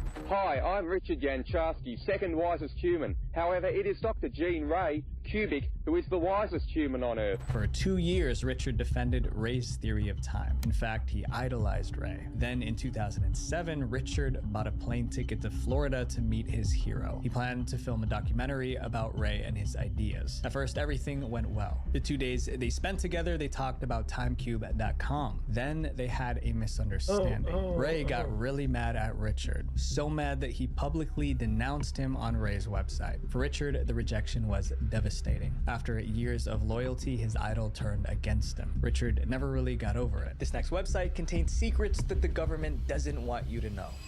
The Black Vault. The Black Vault isn't just a website, it's a treasure trove of secrets. Created in 1996, the Black Vault contains over 1.4 million pages of declassified documents about top secret government cover-ups. The site also contains in-depth essays and discussions about the most bizarre conspiracy theories in the world. This includes information about hitmen, aliens, the Illuminati, and even Bigfoot. Although the content on the Black Vault is pretty weird, it gets even crazier when you discover the site was created by I'm not against the idea of Bigfoot, right?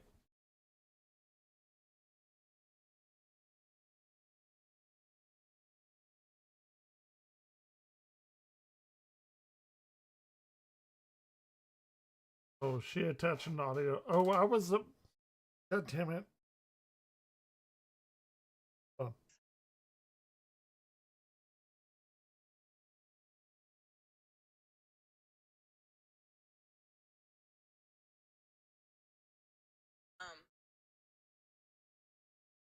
Accent.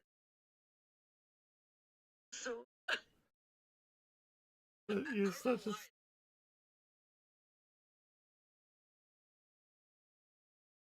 Hold on. Such a.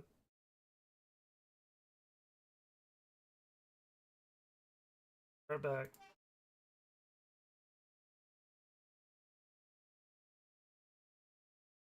You're so stupid, Lily Sisu.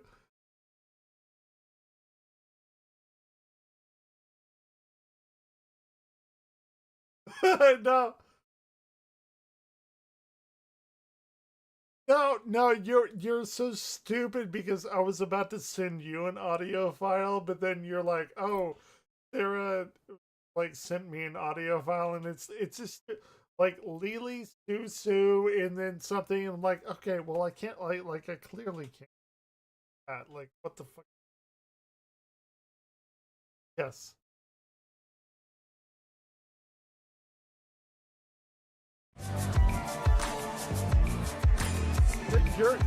As I understand it, you're living the life. Like you're above Evan Blair tier. like you're.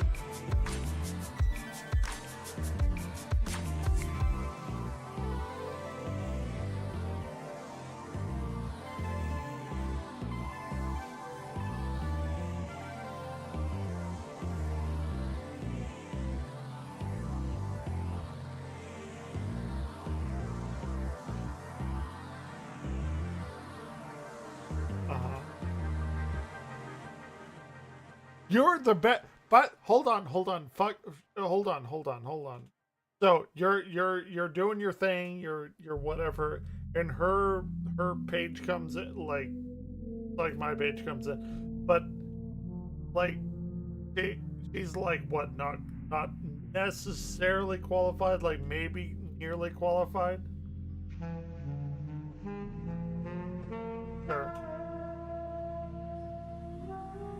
You're the best person ever that like gets people jobs and shit, like in right. I know you're tiny. We've met. You don't have to tell me.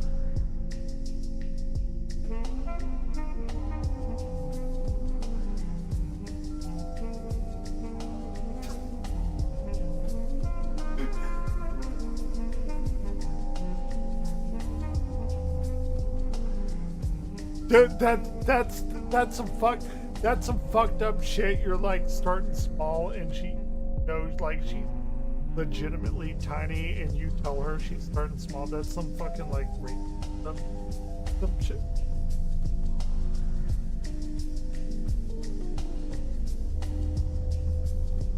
Oh, she's like some fucking like supernatural I don't know if you watch Supernatural, but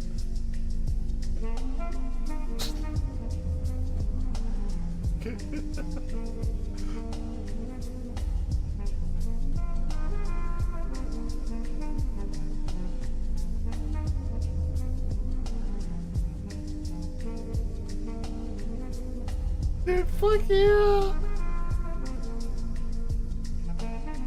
Right.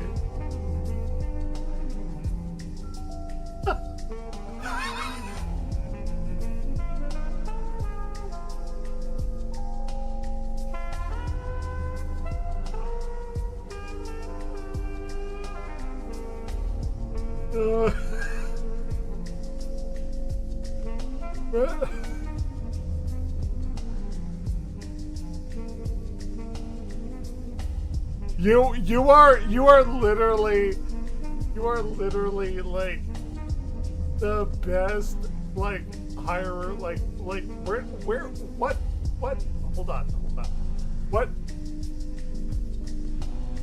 oh what okay yeah it's like what department were you in to hire her? Like what were you doing?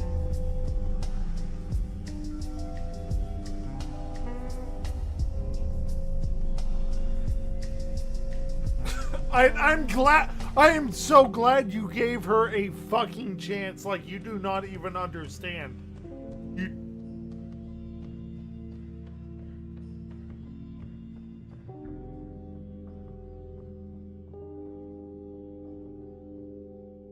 But you have to, like, give people a chance. And then let them.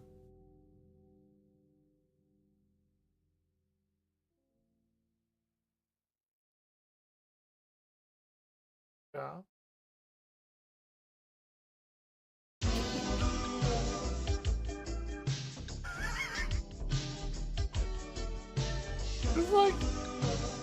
It's like some shit I would hire at my planetarium that would like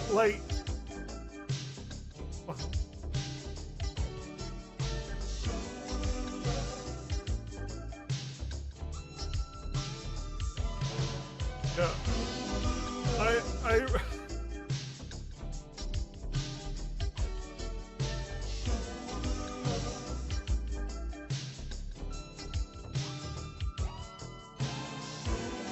she's like your jester. What the fuck?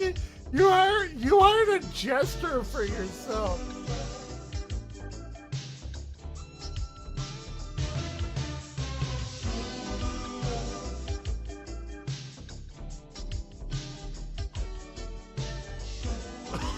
Okay, I'm ready.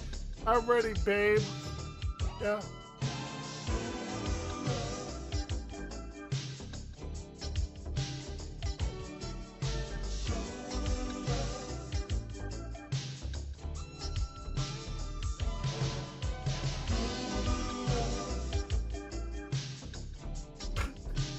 Oh, I snorted. I actually snorted. Oh my god. I've never.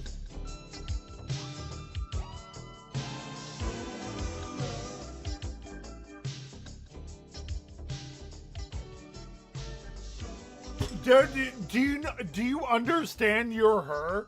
Like, you could come literally to my office every day and just fucking hang out. My assistant Paige, her boyfriend, literally comes to the back of the planetarium. Okay.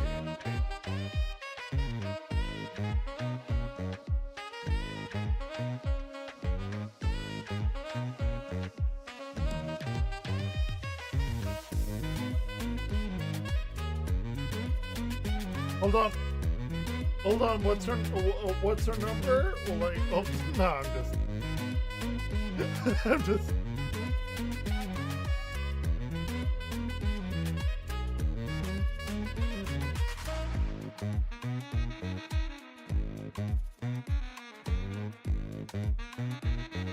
Wait, now.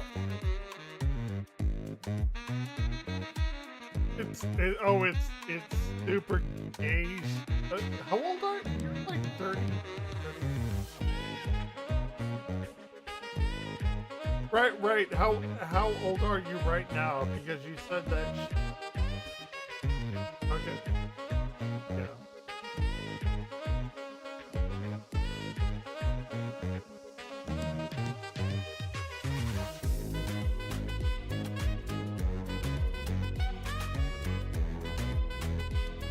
Dude, yo. What?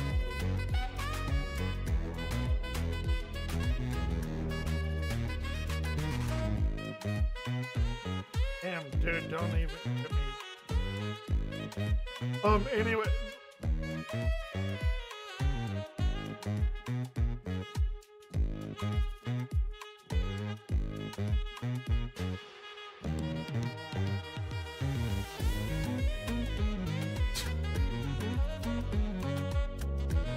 I mean, probably. I would have paid for that shit right now. But anyway.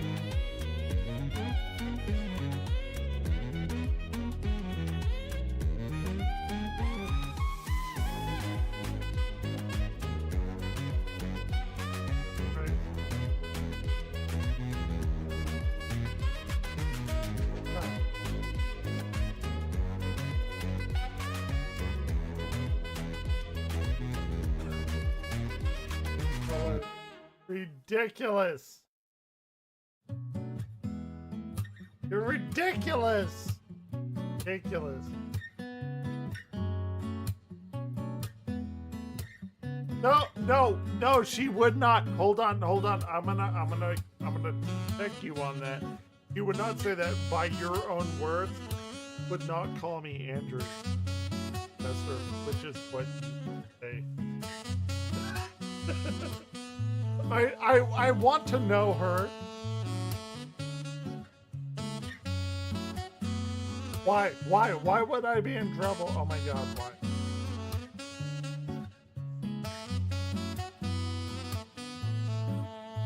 I don't want to be in trouble.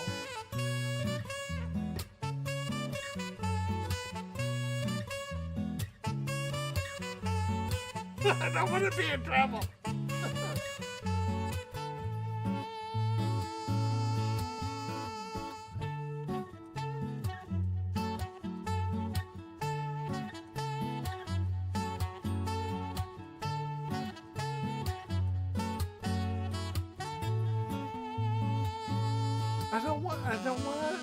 I can cook like, hey, goddamn, what do I have to do to not be in trouble to a piece?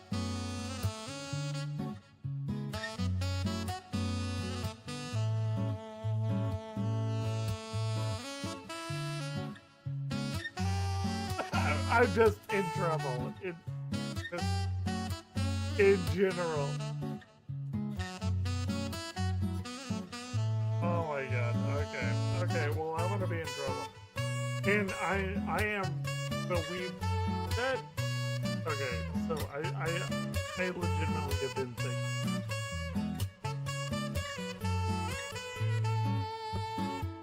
Missy, if you will, but like,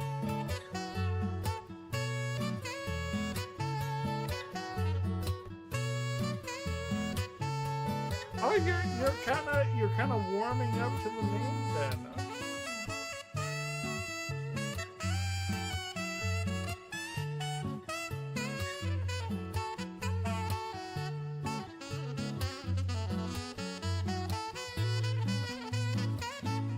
Oh, it's a different portion in your.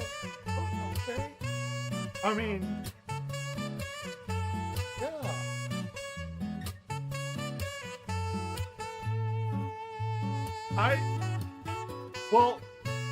I will call you by either, but I prefer.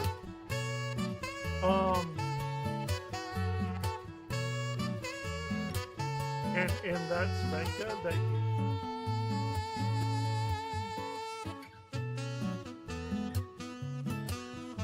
Anyway, it doesn't matter. Whatever. I just wanted to like clarify. So I'm like solidify this. I'm coming down there like,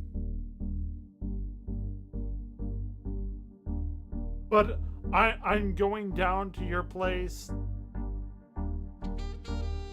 Yeah, no, I just. Oh yeah. No. But we will spend years together. Like it's been 7 years. So like, no, but like legitimately. So yeah, that's what my New Year's Eve stars. To Missy's, yeah, okay.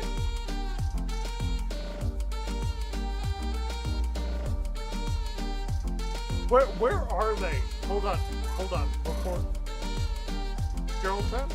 Not that far.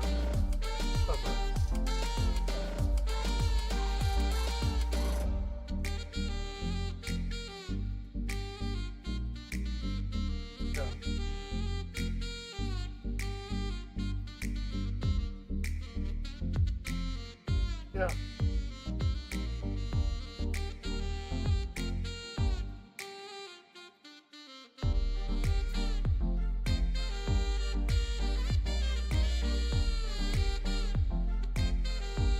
Really for detox? Oh shit, oh shit, oh shit.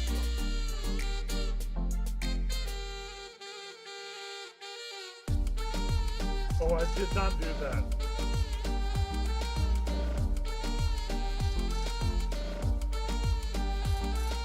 I...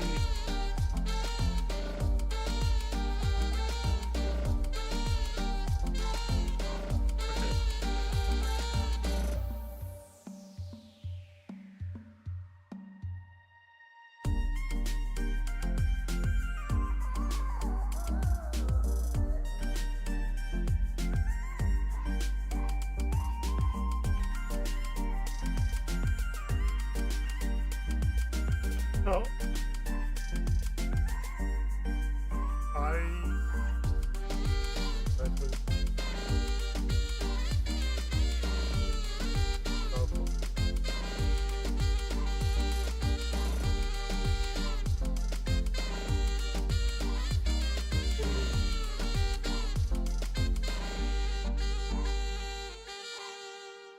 Right. Yeah, yeah. Right, right. We need stupid, funny shit for long. Yeah. But yeah, no, I.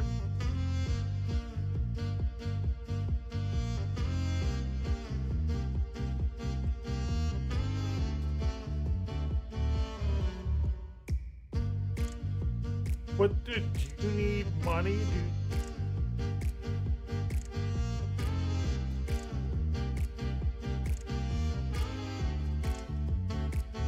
Because what needs to happen, like with me, is I'm going to have to go to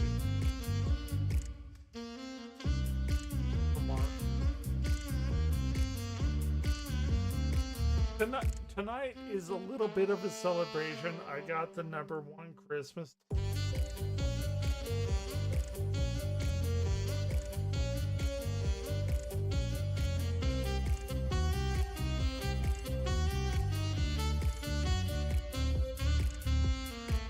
I could have, but like tomorrow before what? Definitely, like we could definitely. I'm not. Listen, I'm off. I'm off for the next 2 weeks. Yeah.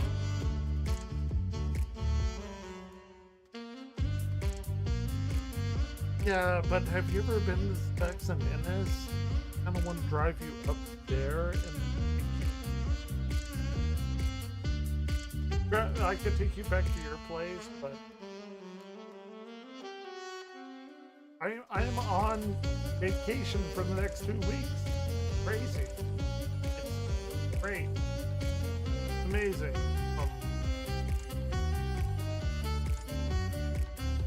You did. You actually did.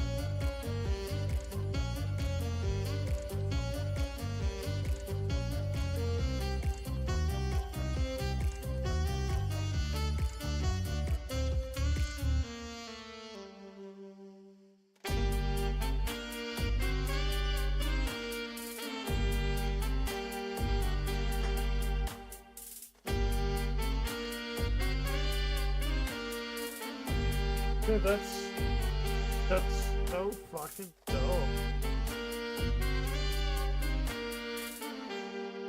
That is amazingly super dope. God. But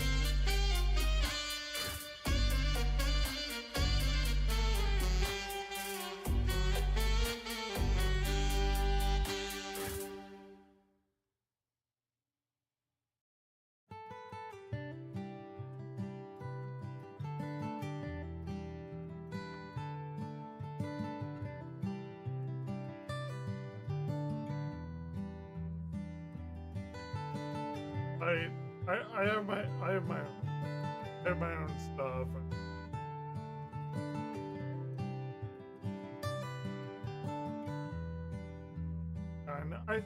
I know. I like asked me like 7 years ago. I totally would.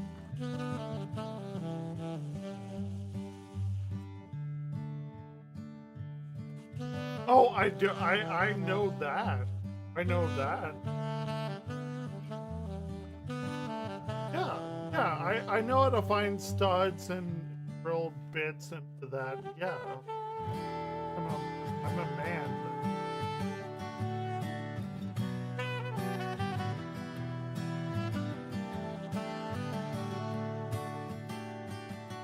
That's fair enough. That's fair enough.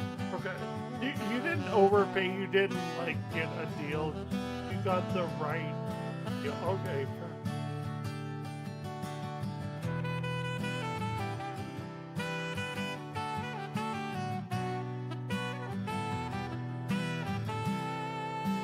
He's not gonna like.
Out of this world, pun intended. People have been interested in aliens and UFOs since 1947, when a man named Kenneth Arnold claimed he'd seen 9 objects flying through the air like saucers skipping on water. Since then, more people have shared stories about alien abductions, alien encounters, and unidentified flying objects. This has fueled conspiracy theories that the government is withholding information about alien activity on Earth. The Black Vault contains approximately 2,780 pages of CIA documents about unidentified flying objects. Declassified by the CIA in the 80s, these reports contain stories that suggest aliens might be among us. Millions of government documents regarding UFOs that have since been released through your website, Black Vault.